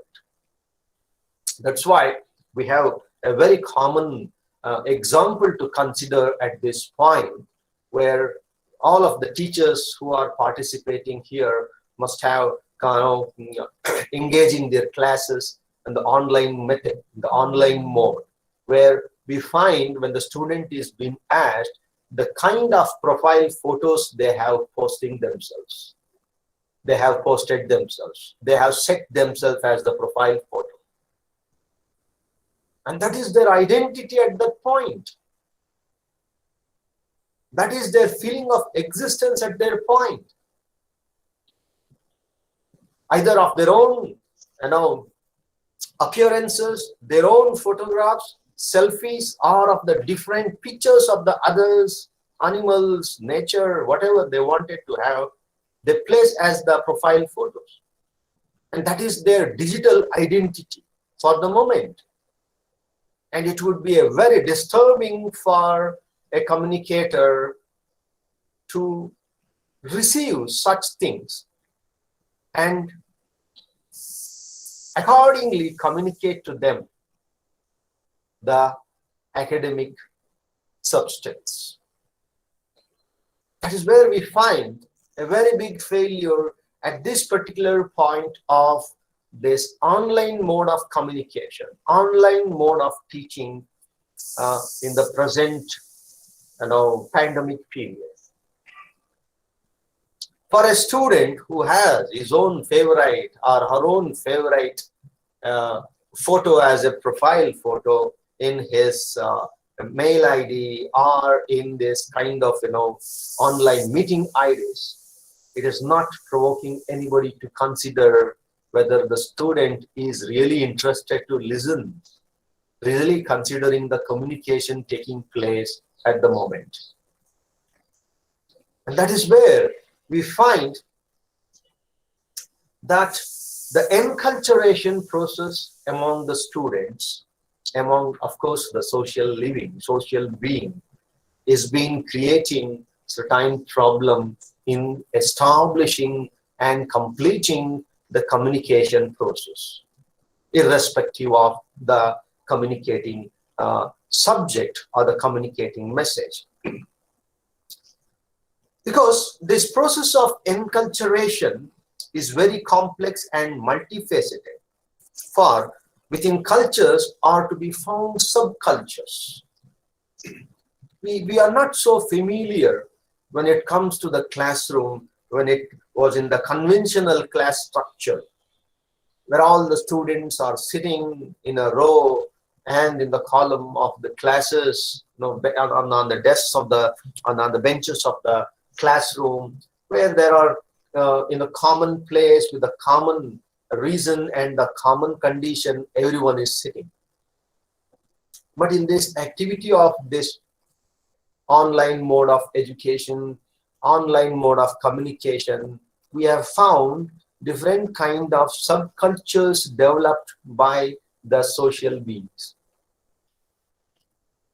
By the kind of subcultures developed, or even the co-cultures also, which are the process of socialization found within them to interact with those of the main social culture. Therefore, we have lots of difficulty in establishing a proper communication message or a proper mode of communication, where the subcultures can be viewed as alternatives to the dominant culture within a society, because they generate their own norms, traditions, values, and beliefs, while sharing some of those to the dominant culture. That means this particular category of the social being is being influenced with subcultures and co-cultures, and allowing them to establish their own kind of tradition and identities, which is creating severely a greater problem of communicating a subject, communicating a message to the maximum.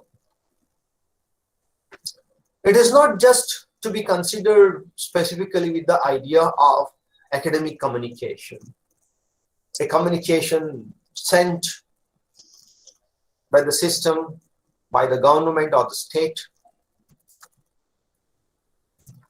a communication set by the law, which are all found in some kind of way, some kind of uselessness, because the self-identity among the social beings are being completely changed. You all remember almost a year back with the post days of the pandemic period, first time we all faced, the government announced or communicated an idea that it is a great responsibility of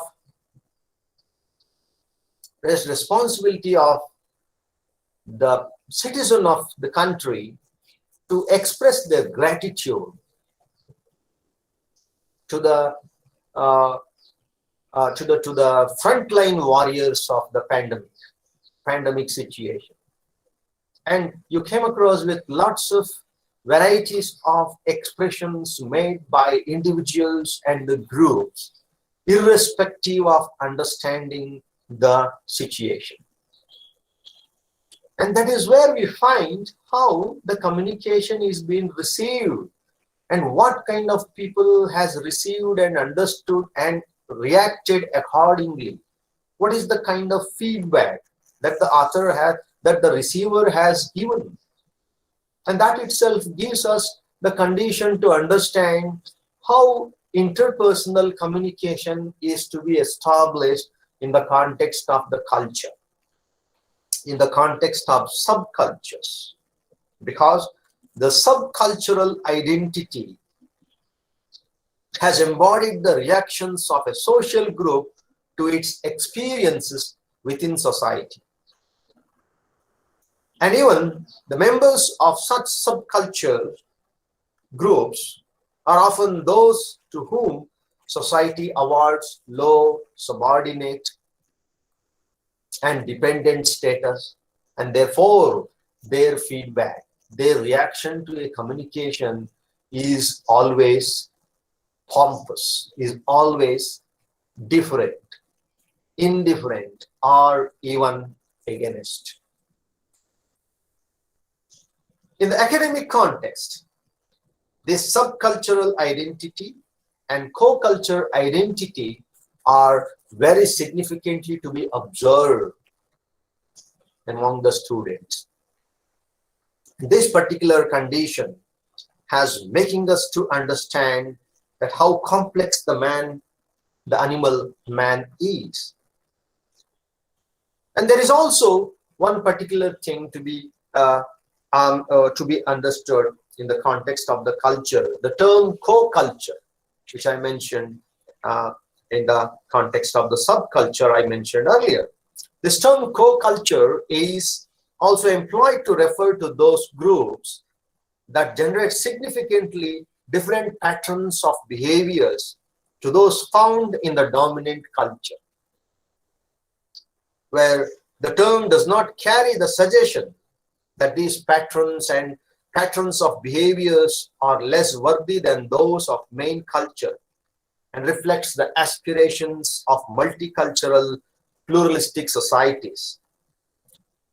It is all with these kind of co-cultural identities, the co-cultural pattern that the society developed, we find the difficulty of setting the communication message in a complete manner. Here, the culture, the properties of culture can mask the real differences in power, influence, status, norms, values, and beliefs. That's why a communication set by the state, a communication set by a theory, a communication set by the law is always being taken in a various manner. Even for us, Constitution is also being a communication which is being not completely understood. It's all because of the co-cultural identities that we have established. We show indifference from the point of the power, influence, status, norms, and values. Therefore, there is a condition developed by this kind of unacceptance of the message in the communication, in the interpersonal communication also, where there exists intolerance and unacceptance. This is one serious problem which, in the context of the bigger term communication, we are facing. We are unable to communicate anything completely or clearly to the social being, to the society. Because this dynamic status of the culture and the self-identities that the man has established continuously been giving us a serious problem in understanding the idea of communication itself. And this particular idea of communication is therefore considered to reassess, reconsider, reinvestigate, and research continuously to have the idea how it is important and why it is important. Though specifically, many of the books published on communication, interpersonal communication, or so and so, they are much communicating the idea from the, as I said earlier, from the business point of view, from the career point of view. But there is already an established practice started by the famous German school, or the critical thinking school called the Frankfurt School. And the thinkers of that school developed specific idea regarding the communication, where we find one particular author, one particular writer by name George Lukács, who has developed the critical theory of communication, in which he argues that in the age of this getting globalized and then the period of this communication, established communication technologies, how difficult it is to communicate the people a right thing. And therefore, our identities are very difficult to establish. In the older period, the communication was less. The communication was very minimal because the system and the media of communication was very less. But now, with this advanced digital technologies, in the era of internet, the identity of an individual, the existence of an individual is completely dependent on the digitalized status, where the identity is also changed. Identity is also difficult. For such a kind of difficult status and a difficult identity of an individual, we always face the problem of communication. For a limited activity, like a business activity, like a monetary transaction or economic activities, certain level of communication and the mode of communication could be successful. But I'm talking from the greater point of view of communication, where communicating the truth, communicating a greater idea to the society is always a very difficult task. And similarly, in the miniature level of the classroom also, there is a fundamental problem or a challenge for the academicians and the teachers in the classroom to communicate to the students. And therefore, one particular thing to be considered in the present context of the digital culture and the digital communication is that the culture has become important phenomena here. It is therefore an interesting task to revisit some of the writings of the critical theorists of the Frankfurt School who have given the lights on these developments, where their consideration is on the basis of the understanding of the society, where there is an understanding of the psychology of the individual and the psychoanalyzing of the individual. All these aspects provide us to establish a specific identity of the receiver. And that specific identity of the receiver is always a comfort for the communicator or the person who is sending the message to have a comfortable communication. And in this aspect, can we have the Q? Excuse me, sir. Yeah. Can we have the QA in another 2 to 5 minutes? Yeah. Thank you. Thank you. So in this particular thing, certain socio-cultural variables are being considered and impacting on the communicative behavior, where the socio-cultural differences can be the source of resentment, antagonism, conflict, misconceptions, misunderstandings, stereotypes and prejudices, and as such have considerable potential to create barriers to successful interpersonal communication. And this is the fundamental problem that we are facing and that we are required to discuss further of this particular issue, interpersonal communication. It is not just to be considered and following certain defined principles of interpersonal communication, which are all confined to the business activities. It is not so. Anyone's in the academic context is not so direct and comfortable to have this interpersonal communication in a form of a tabloid, or sorry, no, in the form of a set structure. Therefore, there are lots of difficulties and the challenges that we find every time in communicating to the listener. It is indeed that the experiences of every teacher in the classroom, when the same message is to be communicated to the different students of different academic years. This is where we find the problem. And therefore, lots of considerations in the context of the society, in the context of culture, psychology, and other technological assistance are to be considered.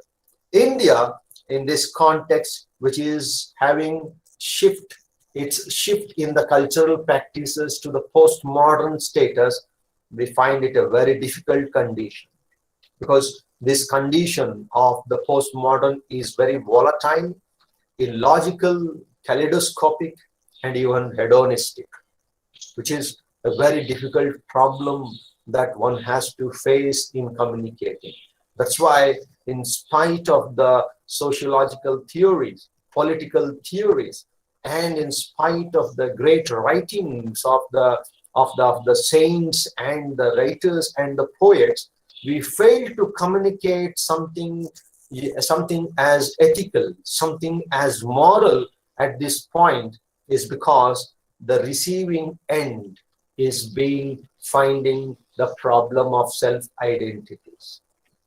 Therefore, I consider at this point to conclude that the very idea of communication should not be, in the Indian academic context, should not be reserved or confined to the idea of English language only. This interpersonal communication is to be introduced in the regional languages in which social group is familiar and comfortable right from the beginning of the education years or the education beginnings, where we find by considering this idea of communication through the curriculum we develop, through the methodology we adopt in teaching, we would be setting a comfortable and a confident condition for the communication. And then for these kind of communication developments, it is required the development of critical thinking capacities also, where we find with all these considerations of the understanding of the culture, developing the critical thinking capacity, adopting the critical pedagogy in our education curriculum, we could develop the good listener also, as well as the good communicator also. And to conclude, I say that interpersonal communication is not to be understood and concluded as a need for workplace, professional, and survival inevitable strategy, but rather to be developed as a primordial cultural and political requirements for the enhancement of human life itself. Thank you. Thank you. Thank you, sir. Yeah. Yeah, before I just before I conclude with the session from my end, I think it's better we just take up the questions that have been asked by the audience. So one of the questions we have, sir, if the receiver fails to receive the message properly, then who is responsible for the ineffective communication? Is it sender or the receiver? Okay, it is not the question to be considered as who is responsible, but it is to be examined what is the problem. Where the problem exists is to be understood, is to be clarified, rather than complaining any individual directly. Is it the sender or the receiver? That is not the question. Where the problem exists. Is it with the problem of the sender? Is it with the problem of the receiver, the conditions leading to the failure of the communication? So rather than, because in the process of communication, we can't just decide by saying that there is a problem in the receiver, there is a problem in the sender. There's a problem in the identity of the receiver also, or the identity of the sender also. There are so many things taking place in the context of establishing or making a communication. So it is not the decision that we can make that there is a problem with the sender or the receiver. It is the responsibility of the sender to impart the communicating message. Probably the sender has to analyze the situation to know why the communication failed. And of course, it is equally responsible with the receiver also. Why I did not understand.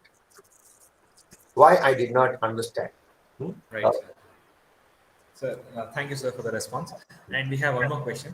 When most of the students struggle to communicate in English, what one remedy suits all teachers? Now, the solution we are asking from the teachers' end. Oh, this seems to be a very elusive question. Yeah. To the idea of getting this vaccination for this COVID-19. Very true. This is, of course, this is how we are setting our identities. There is no universal remedy for the problem of language. We cannot give, I don't have any vaccination for this kind of problem other than, having the disease. It is in the context of language learning, It is good to have the disease because we are vaccinated by the regional influences, which is preventing us to accept English language. So have the disease of English language so that one would learn English language. It is a very complex question involved with lots of conditions. We have said, cultural conditions, psychological, social, economical, and so much so.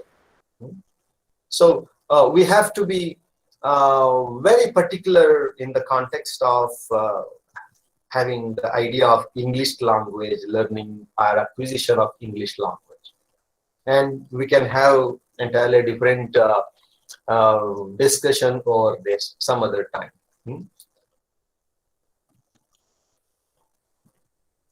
Okay, over to you.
Is it fine now? Yeah. Sorry, I couldn't hear so far. Sorry, sir. There was some presentation came in. Okay, it happens. Thank you so much for the response, sir. Definitely, yes, I will agree with your point with respect to how this COVID-19 or the vaccination now can be related with this question. And definitely, we have some of the supporting answer from the audience on my YouTube channel. So we can see a lot of them are actually responding to your answers, stating that, yeah, with that, they want to add on a point saying that maybe the practice would be the one of the solutions that can be incorporated in solving this problem. So when you are able to have more amount of communication, definitely, yes, we'll be able to bridge that gap of understanding English or learning English with communication, right, sir?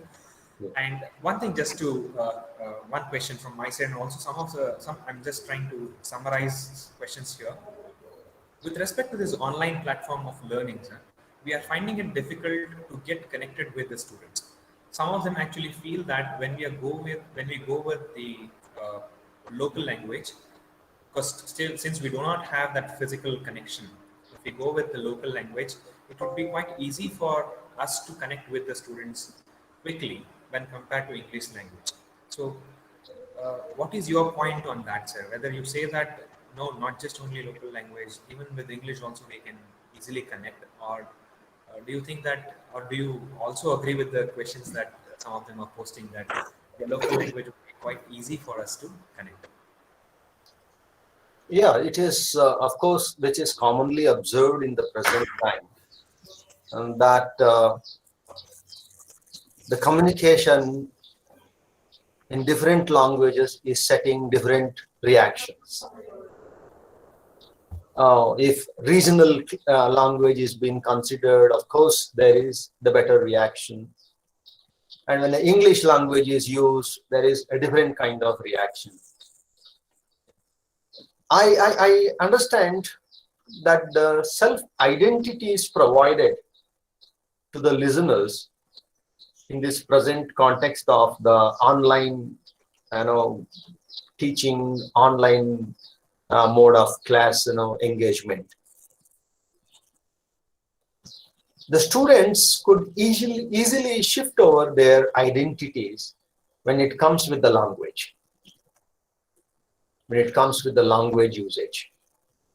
If you use the English language, the student shifts his or her identity to a different one. which is creating a resistance, unconscious resistance by the student in listening to the English language. And indeed, there is lots of methodologies or some technology of teaching is to be adopted, where the hybrid form of teaching is to be considered. Hybridized language is to be considered. When we consider completely to communicate in English language only, naturally there is an opposition, and there is a differences, and there is intolerance among the students. So in teaching English language, it is not obvious or compulsory or a condition that we have to follow that it is to be taught only in English. This is the biggest problem that we are facing in English teaching in India. And very specifically at the higher level also, in the higher education, also at the universities. It has been said that, very specifically of English departments, that if you want to study in English department, you have to speak in English. You have to communicate in English. You have to do everything in English. With this kind of, fascist kind of idea, fascist kind of, imposition, it's always found a resistance on the change in the identities. If somebody resists, they could come out of it.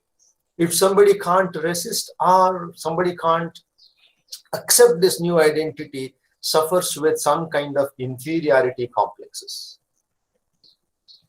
And this makes the problem, because we are not creating an identity in the context of language. English language is not to be taught by using English language itself. This is the fundamental mistake that we are doing. It's like, learning swimming. It's like learning swimming. Right. We have to get into the water to learn swimming. We can't stand on the shore and say, this is how you have to swim. Nobody can swim. And this is how we are killing the students in the context of learning English language. Either we are killing or making fear at the beginning itself in learning English language. We are not getting into water to teach them the English. We are standing on the shore and directing them to learn English as swimming. And I used to give this common example and allusion of swimming and learning English language. We have to, as in the context of the curriculum, in the context of the pedagogy or the methodology of teaching, we have to get into the language of the students, irrespective of the level of teaching, whether it is primary or higher. Of course, English demands certain specific and certain, normalities, because it is such a kind of unique or a strange or the fickle language. It doesn't carry as it takes its alphabets, as it is considered the spelling.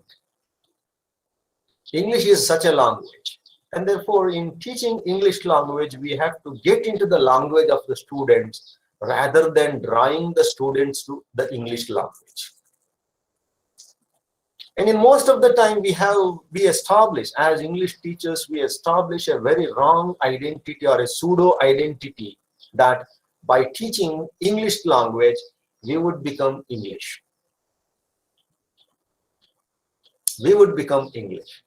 That is the fundamental problem of the English teaching, community, where we are not getting into the regional language to associate with the students to say this is how English is to be learned, rather than we are all throwing English on them.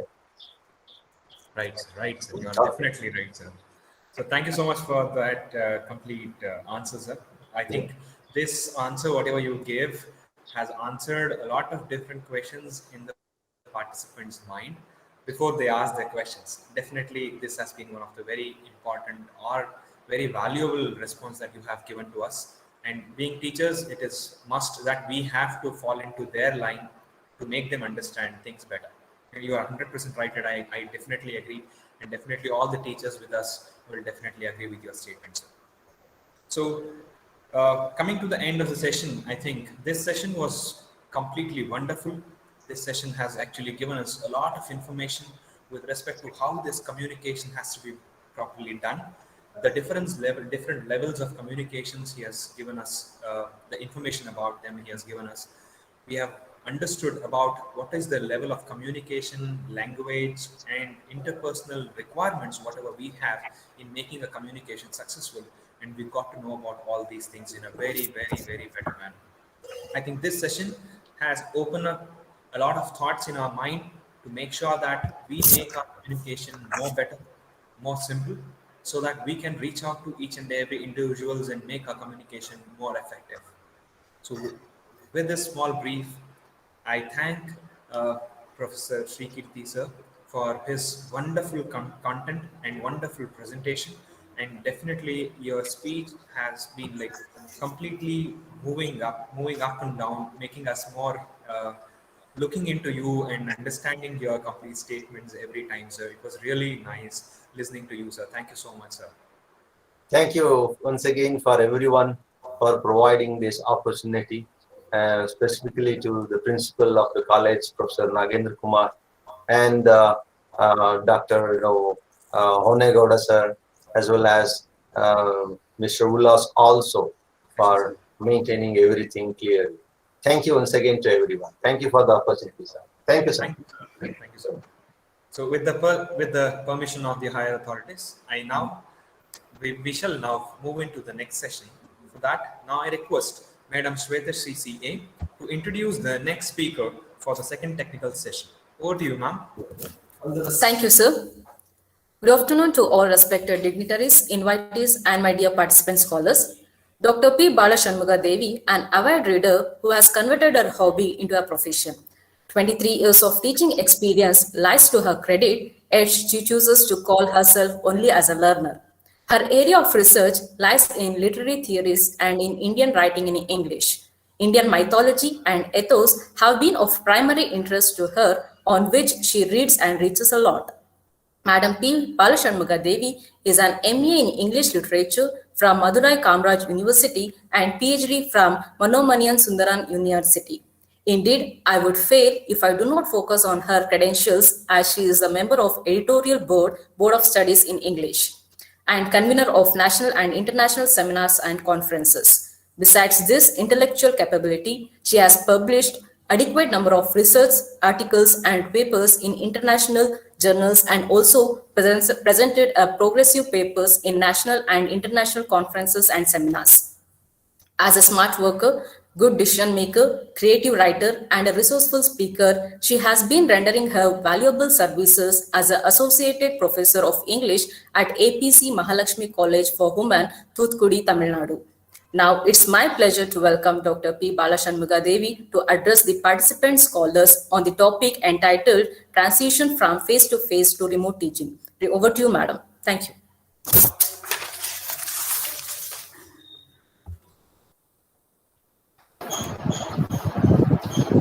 Thank you, Shweta. Am I audible? Am I audible? Yes, ma'am. Thank you. A very warm good afternoon to one and all over there. And I have been put in a very precarious situation now. It is lunchtime, and I don't know how far the participants would be receptive enough for food for thought when your stomach would be now screaming for something else. Anyway, I feel very much privileged and honored to have been invited for this session, this national webinar on developing interpersonal skills by JSS College of Arts, Commerce and Science. The very name of your institution triggers something very positive in me when it comes to interpersonal skills, or rather communicative skills. By and large, colleges are named as arts and science, whereas commerce stream also would be available. The name of your institution leaves no room for any doubt. Okay, there is art stream, science stream, as well commerce stream. Okay, so you yourself stand as an exemplary example for effective communication.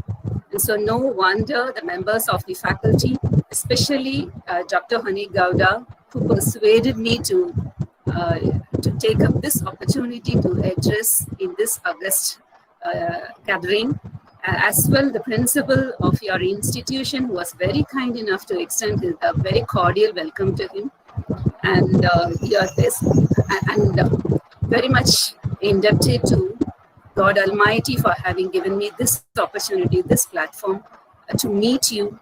It's not just to meet, to create memories. I always believe in that. Wherever we go, we create memories.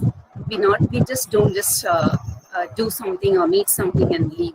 So due respects to Jagat Guru also, and all those who are over there, kindly lend me a ear. I'll try to make it as short as possible. And maybe you can just relax, have a drink or something, or if you want, you can even have your lunch and listen to me. Everything is welcome as long as you just listen to me. That's enough.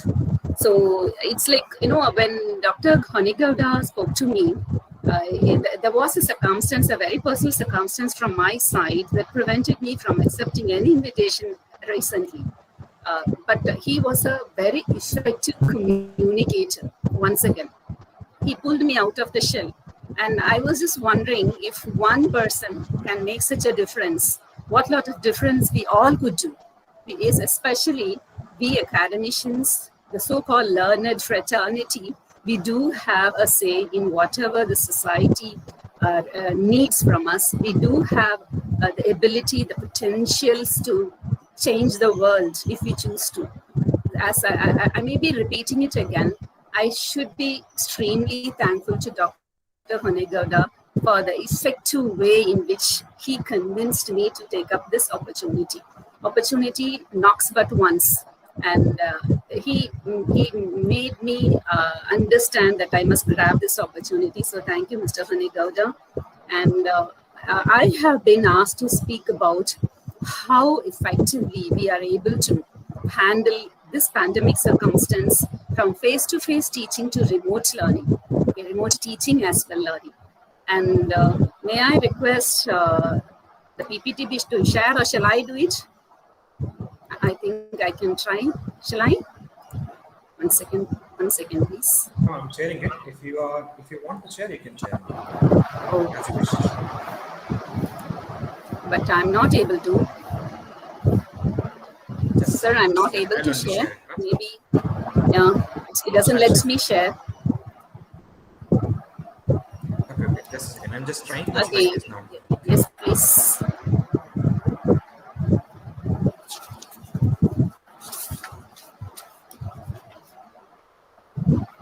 Can you try, ma'am? Now? Yes, sir.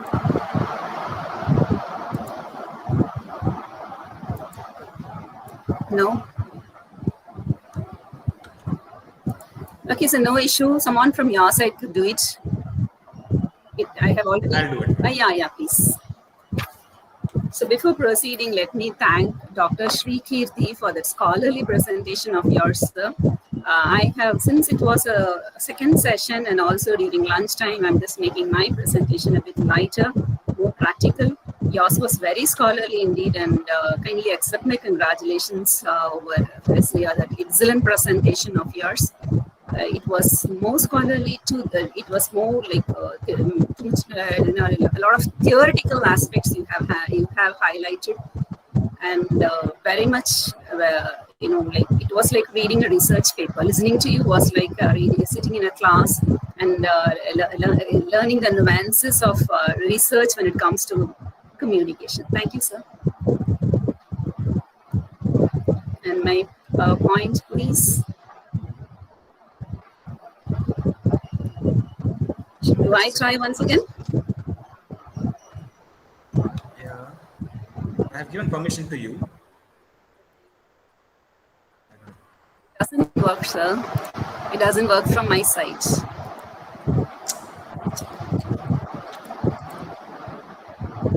Yeah, it doesn't work.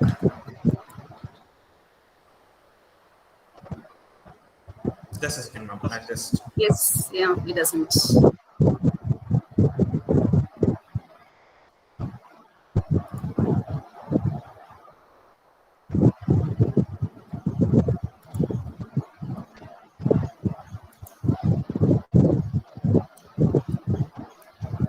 Just give me a minute. Yes, sir.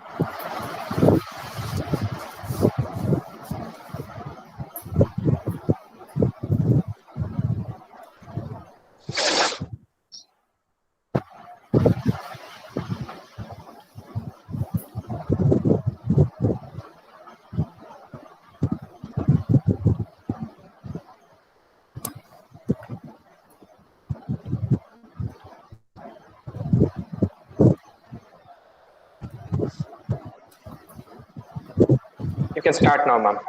Yes, thank you. Okay, so the topic which has been given to me, transition from face-to-face to remote teaching. And I just choose to differ from Dr. Hanegowda.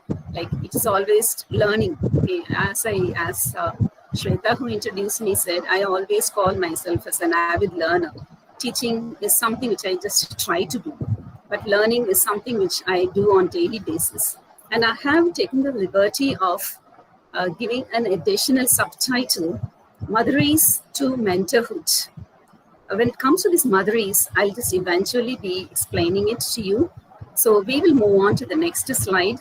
Next slide, please. And for my introduction's sake, I have given my credentials. I'm Dr. P. Bala. And the next, I'd like to just begin with the quote given by George Bernard Shaw. He says the single biggest problem in communication is the illusion that it has taken place. Coming from a person who bound the world with his words, an avid orator, he says that the biggest mistake which we do, or the biggest problem that we face when it comes to communication is the illusion. Okay, and that illusion is what we are all trying to break, we are all trying to address, we are all trying to find what that illusion is. When there is a problem, okay, we have to seek the solution. First of all, before that, we need to know what the problem is. And in terms of Shah, it is the illusion. It's the illusion that really inhibits effective communication. So taking a cue from what Shah says, I would like to go to the next slide, where I'll give you a format of what I'm going to address in the next 30 minutes or so. I promised I will not be overdoing my presentation for obvious reason that it is lunchtime, and I don't want to get into any data snag either. Okay, so I have split my session into 5 topics. First, a small glimpse about language origins, okay, from where language originated. Since when it comes to communication, we do have a belief that apart from non-verbal communication, the verbal communication plays a very huge role. Of course, non-verbal communication is also vital, but I choose not to address that right now. I would like to take up only the verbal communication in which language plays a key role, and then I would like to go to what influences our behavior. Our behavior is the basis on which effective communication takes place. So what influences our behavior? And is communication a science? Does our spiritual stance affect our communicator skills? And what are the myths which prevent effective communication? And what could possibly be the solutions? This is what my presentation is about. And now we go to certain language origins. Next slide, please. Yeah, this is in this particular slide, I am going to the early theories of how language originated, and I'm not going to touch on recent theories which are more effective, more scientific, and more precise. These are just most of them may not even have a scientific base now. They may just give you an insight about how language evolved. There are so many, out of which just 10 I have enlisted here. These are supposedly origins on which languages are based. And Mama theory, it is very interesting, which has been the source of this theory is from Hopkins University. And they say that this is the easiest syllables which are attached to the most significant objects forms the basis of language. And for example, a child as early as 6 months old says mama, papa, dada, likewise. Okay, so this stands as the biggest thrill for the listeners to whom the child communicates, and that kind of learning possibly could be the origin of language. This is one. Next comes this Tata theory, in which unconscious vocal imitation of movements. Supposing you are playing the piano, sometimes some people have the habit of pouting their lips or sucking the tongue, just likewise. They tend to do that, and such things are considered as also as the basis, according to Sir Richard Paget, that theory could have been the basis of language. And it is like how even a child pouts, okay, when it is in hunger or when it's in pain or something, or when you are playing a game. So this evolved into a popular idea that language may have derived from gestures. So that is this Tata theory. And then the bow wow theory, it has it says that language evolved by imitating natural sounds, like buzz, bang, meow, likewise. Okay? And so there are very, very few sounds, so very few words based, which could have possibly evolved from bow wow theory, but yet it is technically referred to as onomatopoeia or echoism. And then we come to this poo-poo theory, where words came forth first by an expression of pain or fear, some strong emotive circumstances. Okay, so language began with interjections, instinctive emotions, or emotive cries, and surprise, such things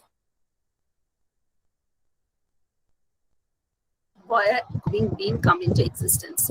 And then we have this ding-dong theory, which it speaks of a mysterious correspondence between sounds and meanings, and this is what linguist Max Muller says. He says we do not know how, why certain words came. He also goes to say, like, in most languages, small, sharp things tend to have words with high frontal vowels. And in many languages, big, round, and lower things have is a round back vowels, and it is a kind of mystical resonance. It's a kind of mystical resonance. We do not know why and how it came into existence. And then we have this yo-yo theory, where when people are working together, a kind of grunting sound or a rhythmic chant, that actually led to the creation of language or certain words in language. So that is called as the yo-yo theory. And then we come to the sing-song theory. This theory is what I highlighted in my subtitle, Madaris. A Danish linguist, Jespersen, he says that language comes out of play, laughter, cooing, courtship, and emotional mutterings or utterances. And he also says that first words were actually long and musical. They weren't short. Like how a mother speaks to the child, like how a mother would coo into the ears of a child. Ah, my baby. Likewise, long sounds, okay, not short verbal sounds. Okay, so that is called as the sing-song theory or Madaris. Okay, the Madaris is the first emotive words which a mother says to the child, and the first kind of such language that the child gets from the mother. I would like to continue further from this Madaris theory is after I explain what the rest of the theories also we come across. Then this hey you theory, it is like when someone is far away, you need to grab their attention, and so you have you make a kind of noise to attract that person's attention, and that something like a contact theory. You would like to contact someone, and that is the hey you theory. And then this hocus pocus theory, it is again, this theory is something which nobody is able to give a solid reason as to how, why why certain words came into existence. It is something like a magical or religious aspect of our ancestors' lives, some roots somewhere which you do not have any logical explanation to. And then we come to this Eureka theory, where it is like, arbitrary sounds mean certain things. You do not know why, but you know that this is how I'm going to call this. Such theories could have been a product of monogenesis, that is constructed by one person or the other, or it could have been polygenesis. But considering all umpteen ways in which a language might have evolved, one thing about what Darwin says is a bit interesting. What he says is, unless taught, human beings cannot learn languages. You have to be taught. Okay, no one can learn any language on their own, whereas there's a linguist like Chomsky, they differ from it. But rather than speculate about what kinds of vocalizations today, we consider the physical, cognitive, and social factors. When it comes to language, today it has become a social factor. Okay, and when it comes to communication, it is very much a social factor. And this having all these in mind as to how language originated and how communication originated, let me go to the next slide, where I would like to highlight the reasons or certain things which really influence our communicative capabilities. Over to the next slide, please. Next slide, please. Beliefs and behavior. Okay. When as teachers, we do beliefs in something. I'm just limiting, for the sake of our respective topic, I'm just limiting it into our classroom or our belief system as teachers. Okay, usually, we are what we believe to be. Whatever we believe would be the subjective truth. And that subjective truth will influence our behaviors. Okay, it influences our behaviors, and it gets in, it is at loggerheads with the objective truth. We hold on to our subjective truth, whereas the world looks at us, or the world tries to impose some objective truth on us. If it is the belief, our belief, us says why. Belief is the seed. Belief is the basis on which we decide upon how to behave. So that is the seed, that is the genesis, and that is the why part of our intention. And that leads to a behavior. The how, it is a measurable quantity, quantum, it is a task. Okay, our task is based on our beliefs, and that actually influences our business. Okay, our business here is teaching. Our business is teaching, and that is the target. But management science, what it says is it says that based on the scientific and industrial revolution, it states that keep away from the subject truth. Always go to the objective truth. That is where we teachers find great difficulty when it comes to matching our subjective truth with the objective truth. We do have the skills. We do have the skills to communicate. We know what to communicate. We think we know how to communicate. And we are also having an assumption that this is what you should receive from me. This is what I will be giving to you, and you must receive from me. So such a subjective communication we tend to make to our students time and again. But when it comes to this communication as a science, it says that steer away from subjectivity, move on to objectivity, which is not that easy to achieve. That is our neofrontal cortex, okay, which is a seat of imagination. It is a neurobiological function. It has an imaginary reality in our head, which is a totally subjective world. And the outer world, as I said, is objective. And it is always my views versus your views. And you can draw umpteen inferences, anecdotes from history, mythology, reality for this clash of subjective truth and objective truth. I would like to highlight Draupadi here. She asked for a boon. She highlights 5 different qualities which she expects out of her husband. And on a lighter vein, it is said that Lord Krishna kept on telling Draupadi, think twice before you ask for something. Your words mean a lot. It will be interpreted in any way. So even God was playing with words. The subject to truth for Draupadi is she wanted a man who had the 5 specific qualities which she found very vital. As a wife, she wanted all those qualities in her spouse. But God gave her 5 number of husbands, okay, who positively had all the 5 qualities. So the objective truth is what Lord Krishna tells Draupadi is something which did not go with the subjective truth which Draupadi actually thought to be. So what happens is, after huge evolution also, we still fall short of finding what is subjective truth and what is the objective truth when it comes to even basic communication. What I feel right may not be is right for you. What we feel right as teachers may not be the objective truth for our students. So it is a perpetual struggle. It is going to be there forever and ever till mankind lives. And there are certain languages, not only like it's not just languages, spoken languages. There's a language which is termed as cryptophasia, which only twins can understand. Only twins can understand. And our understanding level is very minuscule when it comes to understanding what actually our effectiveness in communication lies in. The goddess Saraswati is always associated with language, and multiple studies have shown that learning a second language can improve memory and slow the process of aging. And that is, I think, one very interesting fact about language skills, about developing positive communication skills. We all can stay forever young if you are to keep developing our language skills.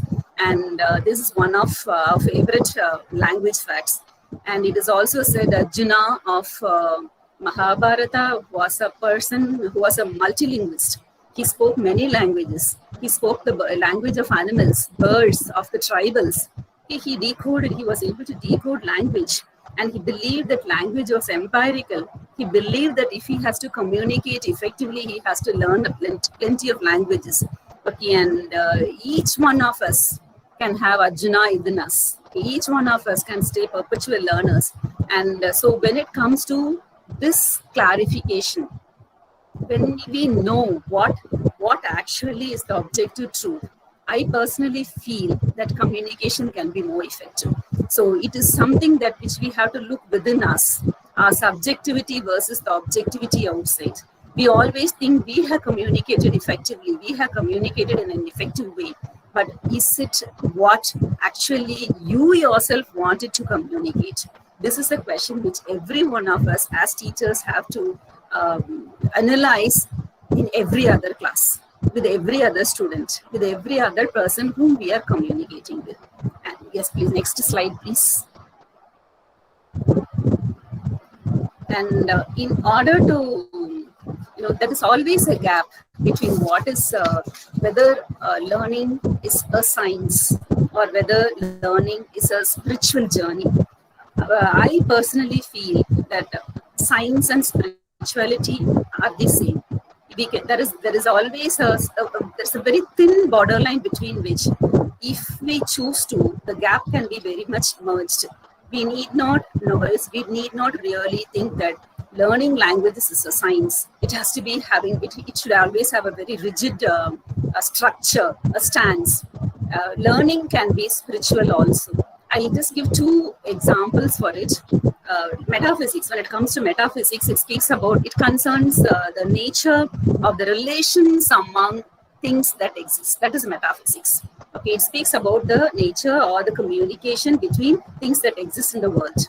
And so I would like to highlight just 2 of such scientific theories. One is the intention theory. This is a theory which has been proved.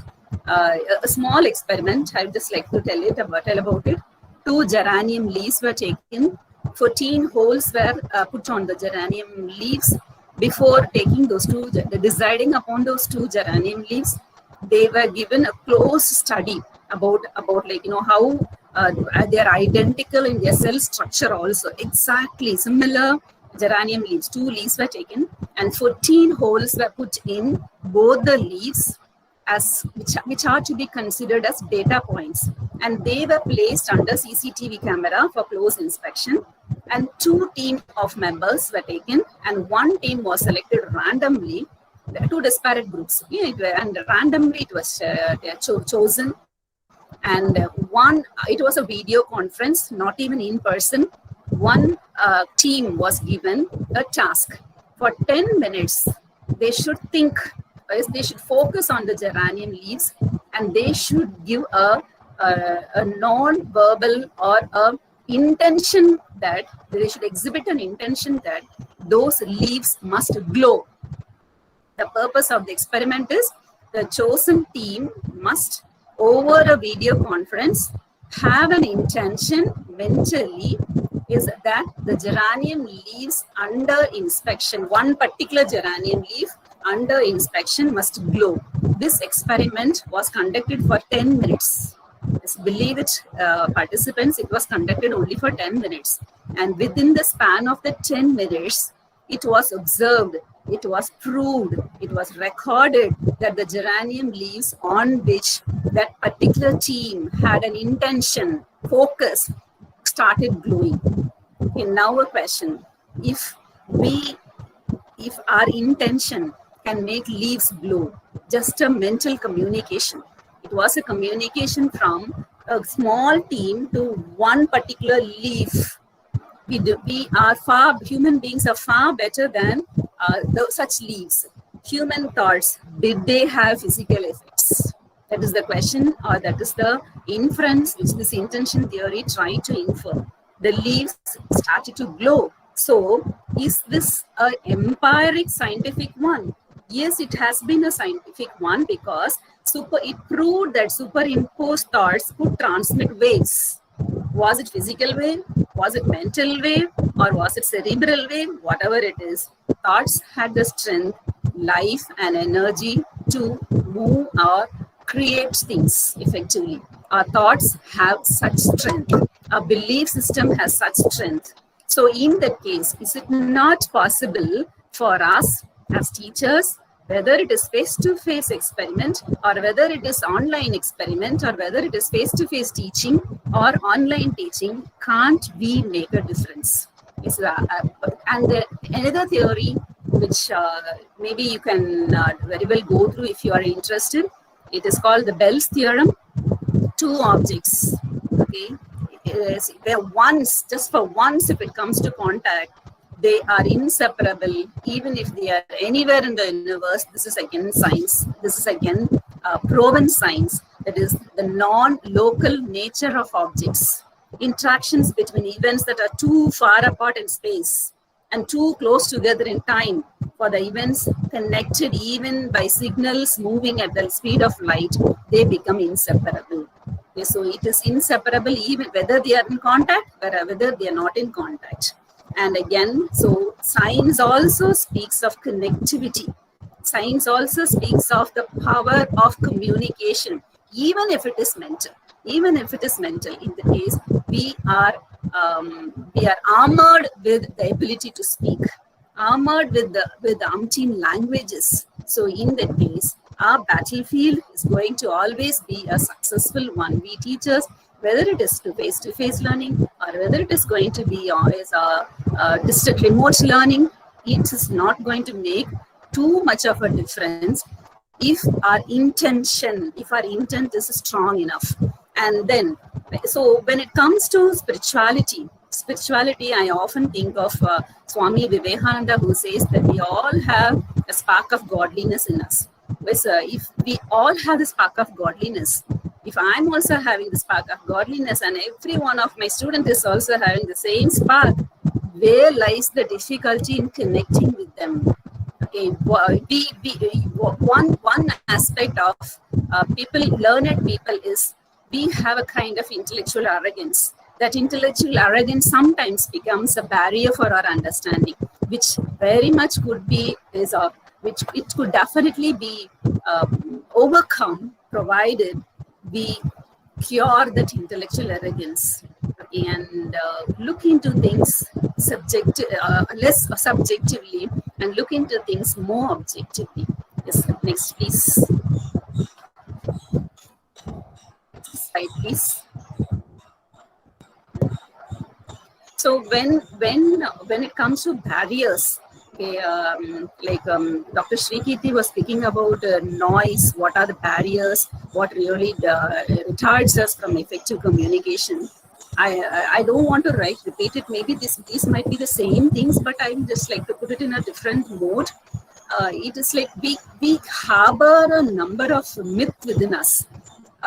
Myth, it's like it is a belief system. Okay, we believe in something and we think that is right. Okay, and that is a kind of myth, which is nothing but beliefs.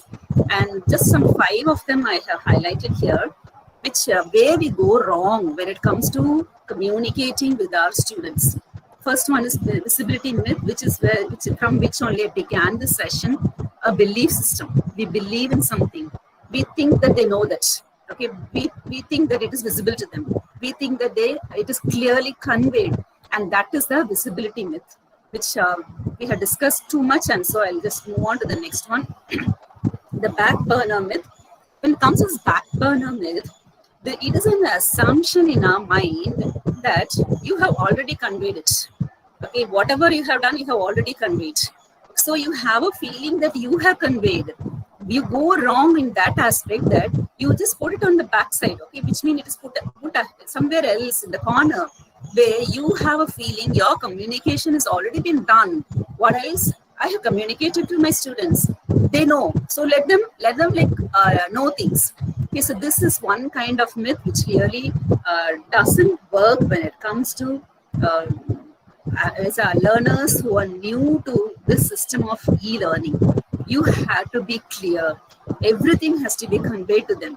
You have to put yourself in their shoes.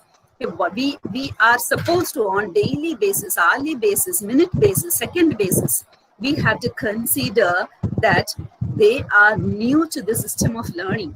Especially earlier, one difficulty they had was when they come to higher education.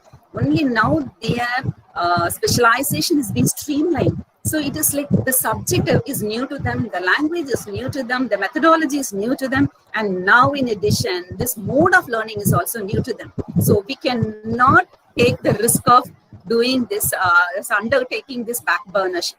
So nothing is less important. Everything is important. Everything matters to a child.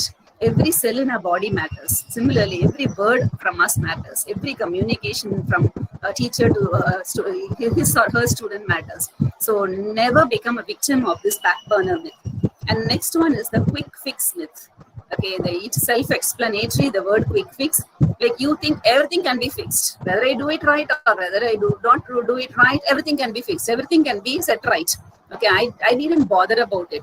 And this one huge negativity which can emerge from this quick fix myth is that it becomes a one-way traffic. Okay, there will be no interconnectedness between the speaker and the listener. The speaker says something and he assumes that everything is right. This is right. It is over. Everything has been fixed. Okay, so what happens is it leads to the most ineffective mode of communication in the long run. And this is something, again, we teachers become victims of day in and day out. We think, okay, I have time to rectify this. I have 6 months, I have 90 days to interact with them in this semester. So what if I don't say today? Let me do it in the next occasion. But every moment lost is gone forever. Every moment. You cannot retrace your words, or you cannot retrace that moment when the child, the student lost the enjoyment of effective communication, the enjoyment of learning things from us. And next one is more is better myth. This again, many of us are victims to it. What we do is we think we believe that the more you say, you are effectively communicating. It is called information overload. You have a feeling, I will load them with information. I will load them with instruction. I will load them with advice. I have this much years of experience on my shoulders. I read so much. So I'll give them all that I know. This again becomes an information overload, which for a young mind is not going to be beneficial in any way. So the more is better myth is again something which we need to overcome. And then the conveyor belt myth. Again, throw everything on a conveyor belt. Keep going, and let it reach the child. Is you're not going to bother us. For according to us, we have a feeling we have loaded it on their system, or I have uploaded whatever I need to tell them in my blog, whatever I need to convey to them, I have put in the WhatsApp group, whatever I need to, whatever I feel they should learn, I have just uploaded in my website. Fine. Conveyor belt myth, it is also not going to help them at all. And personally, I feel that we all are doing these mistakes. We all do. If we look into, every night and after every session with our students, we have to think twice whether we have committed any of these mistakes, being the victims of this visibility myth or back burner myth or quick fix myth or more is better myth, conveyor belt myth. All these, if we are able to overcome, I think we will evolve better as better teachers, and our students will find it more effective. The next slide, please.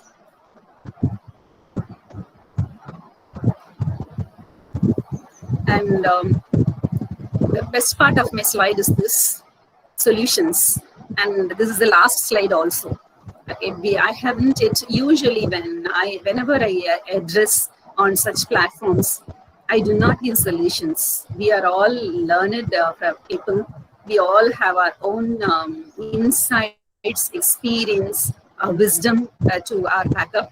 So I usually let solutions be open-ended questions. Do we have solutions? Yes, we do. Okay, and how do we seek such solutions? As Dr. Kirti, he said, like, you can't decide upon only one way of teaching English to language as ESL language. You have to decide upon how to effectively present it to our heterogeneous group of students. Our students come from multiple backgrounds, especially this pandemic. What was very striking was that many of them have found it very difficult, leave alone to purchase their gadgets. They found it very difficult even to pay for their data. There are people many of our students who are not able to log in because they will not have data in their mobile phones. This is the circumstance which most of the world is facing, not just Tamil Nadu, not just Andhra, Karnataka. Many of our Indian students are facing the same. We are in a precarious situation where compassion is the need of the day. We have to understand that most of our students are first generation learners also. Their sociological, their economical status is so poor. They hail from very underprivileged circumstances where learning, that is coming to learn itself, is an achievement from their point of view. They are stepping into the university campus, choosing a course and becoming a first-time graduate is something which is a huge achievement for them, considering their sociological and economical background. There are many underprivileged students. So how are we going to tune ourselves as teachers? How are we going to reach out to such students, which forms a huge chunk of our students? If there are 60 students in a class, at least 40 of them are first generation learners. At least 50% of them are economically deprived. How do you accommodate them? How do you accommodate their learning necessities? It is one circumstance where we have to learn, first of all, to accommodate ourselves to online teaching. That is one thing. There was an interesting occasion where one teacher was just teaching online. She had to show a PowerPoint to her. She with great difficulty, she managed to design a PowerPoint, but she didn't know how to share it. Of course, even I was fumbling with it here. My system wouldn't let me share it. Initially, they didn't know how to do that. And what happened was, she was online teaching like this. She just lifted her mobile and she showed the PowerPoint like this to her students. Okay, see, this is a difficulty which many of us also underwent. It was a difficulty which we had to overcome by learning how to use the technicalities. So, we people who have been trained for intellectual exercises, if we ourselves are finding it so difficult, just think of those young minds who are thrown like that. It's almost like they're thrown into a circumstance where they are not at all used to. It is a circumstance in which it is too painful to them. There are many students who live in one-room houses where they will not have the privacy of a corner to sit and open their gadget and listen to all the theories which we are speaking day in and day out. Okay, not only language teachers, I am just generalizing it. It might be a maths class, it might be a physics class, or it might be a literature class. But there are many students who do not have the privilege of having a safe corner or a sound-free corner to sit and listen to our sessions. What could possibly be the outcome of such a learning? We have to be considerate. We have to really reach out to such students also. We have to learn certain things, how to reach out to them, how to communicate to them effectively. So we make use of multiple platforms. Okay, when you are teaching, you cannot stop with just a vocal communication. You have to summarize them, share it in a WhatsApp group. You have to edit it and you have to highlight it in your blog. You have to make sure that they go through your blog. You have to make sure that the WhatsApp message reaches them. You have to give assignments. Okay, and you have to, and especially for teachers who are of middle age. Okay, we teachers find it more difficult when it comes to this e-teaching also because of the huge strain it causes on our eyes. Youngsters, your role might be very easy, but when it comes to middle-aged teachers, it is so difficult for us when it comes to reaching out to them, because one UGC says that for 1 hour of teaching you have to prepare for 3 hours. But today for 1 hour of teaching we are preparing almost for 4 to 5 hours. Most of them are e-time. It eats up our energy level. But in spite of that, what happens is it is not effective communication to them. There are so many occasions where you are not able to reach out to the students. You're not able to force them to listen to you. There are so many reasons. So in such cases, where and how are we going to evolve as effective communicators when it comes to teaching? I have a personal opinion. We have to just wait. We have to just wait. We have to wait. If we learn one strategy and try to implement with our students, and if we feel that it doesn't work, relearn, unlearn it, forget it, again relearn. Okay, this method doesn't effectively reach my students. Let me change the strategy. Let me give some other mode of communication to them, so that you have to be very patient. You have to you cannot hope for 100% effective communication. You have to only wait. You have to, patience is the need of the hour when it comes to us teachers. We have to learn even more harder. We have to communicate even more harder, and we have to cross-check it even more harder. Feedback is not going to come from our students. That is one huge drawback when it comes to this way of communicating to our students. Students who choose to hide themselves can very easily hide. So it is not how effective we are going to do is a question of this hour, according to me. It is how effectively we are going to keep trying, how effectively we are going to be emotive in nature to them. And it is just how effectively we are going to make them feel important in spite of absence from the classroom. So if we are able to achieve that, I think this transition from face-to-face classroom to this remote learning could be effective, at least in a very, very minuscule level. And given all the negative circumstances, I think we teachers can complement ourselves. All of us can pat our backs. Okay, all of us, each one of us can compliment ourselves that we are rising to the occasion. We are not running away from the situation. Every institution these days is hosting a webinar. It's so easy to reach out to each other.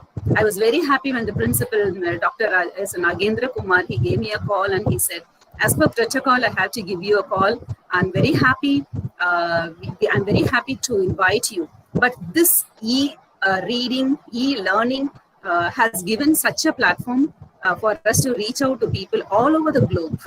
If we can do it, if a global connectivity is possible, we can very well do it with our students also, who eventually, I think, hopefully, I think, we will be seeing soon in their real classrooms.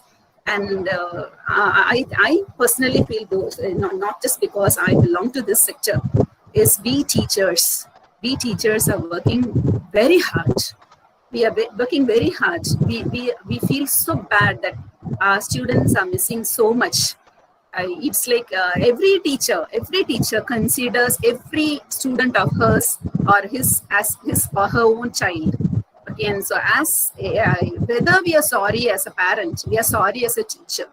We have brought in a spiritual lining towards our scientific way of learning, and that is one of the reasons why I said we can compliment ourselves. We have indeed proved that we are effective communicators, whatsoever the circumstances might be. And so I take it a very happy occasion this hour that I have been given this opportunity by JSS College to speak on this wonderful topic. And I know I really didn't want to make it very scholarly, considering as I'm repeating it, considering the time. But I just want each one of us to, as a takeaway from this webinar, as a takeaway, we have to be very proud. We can be very happy about us because we are working on a spiritual cause. We have worked effectively on a spiritual cause, and we will be doing it hereafter on with the same nobility and the magnanimity. Next slide, please. Thanks. Thank you to each and every one of you who have listened, lent me a ear, and thanks to this wonderful esteemed institution, thanks to this team who worked on it, and thank you, Dr. Hanigowda, thank you, Dr. Rajendra Kumar, and thanks to the technical assistant who extended wonderful support also, and thank you one and all. Thank you, madam. Thank you, sir. Thank you, sir. Thank you very much. Sir, please, Matade sir.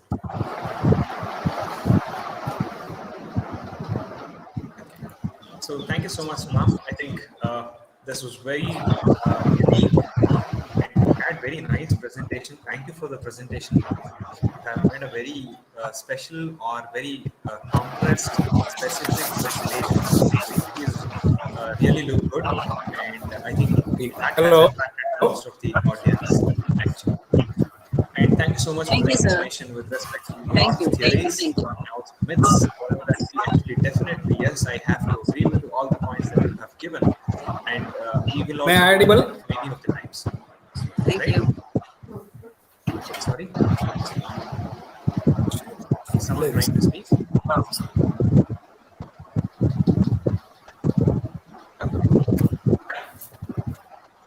Okay, so I think it was very wonderful, ma'am. Just to conclude with respect to the thoughts, whatever that you have given, definitely yes, we will all follow most of the things that you have specified. And also, you have personal opinions regarding how we are supposed to manage things with respect to our online class, where we have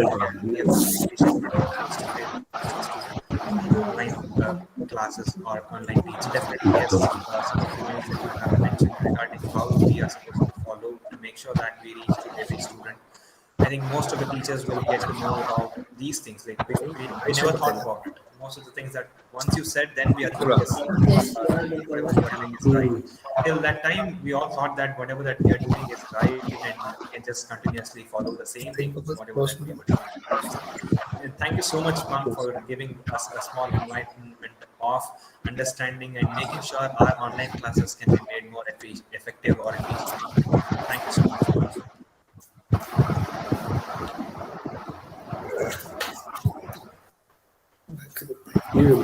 Now I think we have come to the end of the program, and it is always our response or our pleasure to bring out the vote of thanks, which actually gives out all the brief and complete program and who have worked for this program for this Hello. success. So Hello, please, sir. Ulas. Hello. Sir, Matadi, sir. Hello. Once again, I take an opportunity to convey my best regards to my beloved principal, Professor H.S. Nagendra Kumar, for giving me an opportunity to organize the national webinar. And it is also my indebtedness to convey my regards to my dear friend and colleague and dear sir, Sri B.N. Kirti, who has delivered an amazing speech, which is, I hope that which has reached the intellect of the listeners in all the space. At the same time, it is my duty.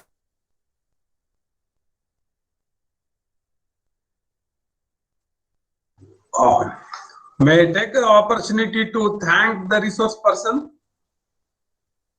I am extremely gratitude. I express my sincere gratitude to both the resource persons, which I could not while I delivered my principal's speech for the principal desk, and it was philosophical as far as Kirti was concerned. Where philosophical approach, a lot of things he dealt upon, and Madam rightly opted shown us how face-to-face transition has taken place, and what are the real problems in it, and how we can cope with these problems. Both the research persons have done justice to the best national level webinar. Thank you. I'm extremely express my sincere gratitude to both the resource persons. Thank you very much.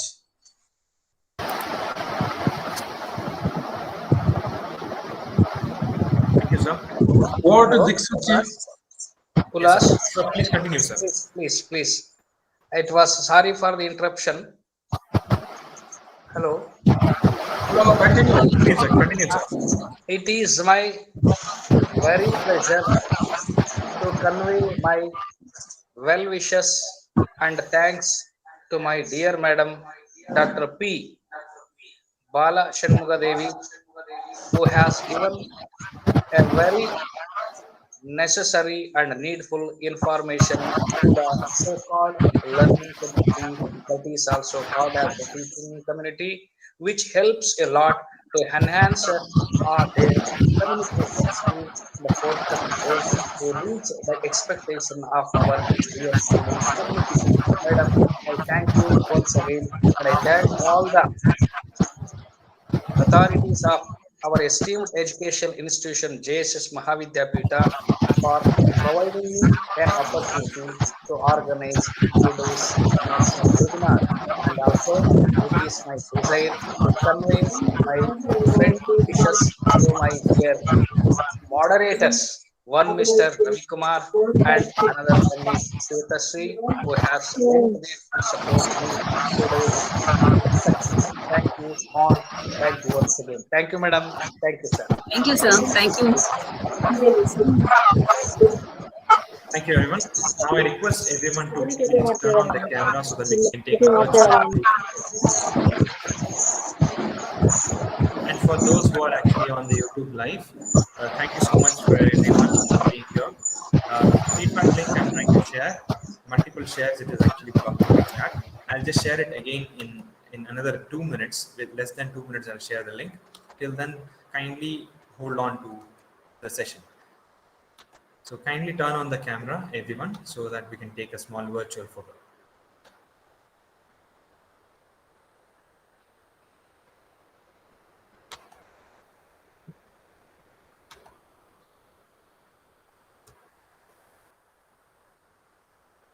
Yeah, feedback link I'll share.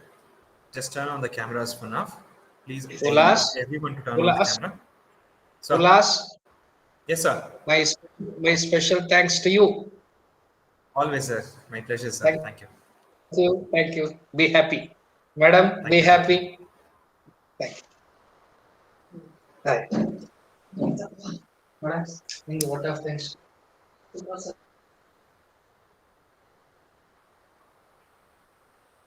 Yeah, thank you everyone. Thank you, sir. Feedback link Thank will you. be again shared in the chat box, and you can just fill in the feedback link. We'll also share the feedback link through emails and fill the feedback link through that also. So thank you so much for being here for this time. We hope that you had a wonderful session listening to two of the eminent speakers today, and we have got to know each is what are the things or what variations that we have to bring in to make sure our teaching becomes more effective and efficient. So with these lines, I think I have to thank both the resource persons who have actually given their complete knowledge as a package to us. Thank you, both of you. And I thank JSS College of Arts, Commerce and Science, Nanjangoodu, for giving me this opportunity to host this program. And on behalf of Diksoochi, I thank everyone for being present here for this webinar. Thank you, everyone. We'll see you all in the next program. Till then, take care. Bye-bye. Stay home. Stay safe. You all have the strength to fight this corona. We all together can do this. Let's fight corona. Thank you, everyone. Take care. Bye-bye. See you all. Thank you.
Dear participants, the feedback link has been shared in the WhatsApp groups also. You can fill the feedback links from the WhatsApp.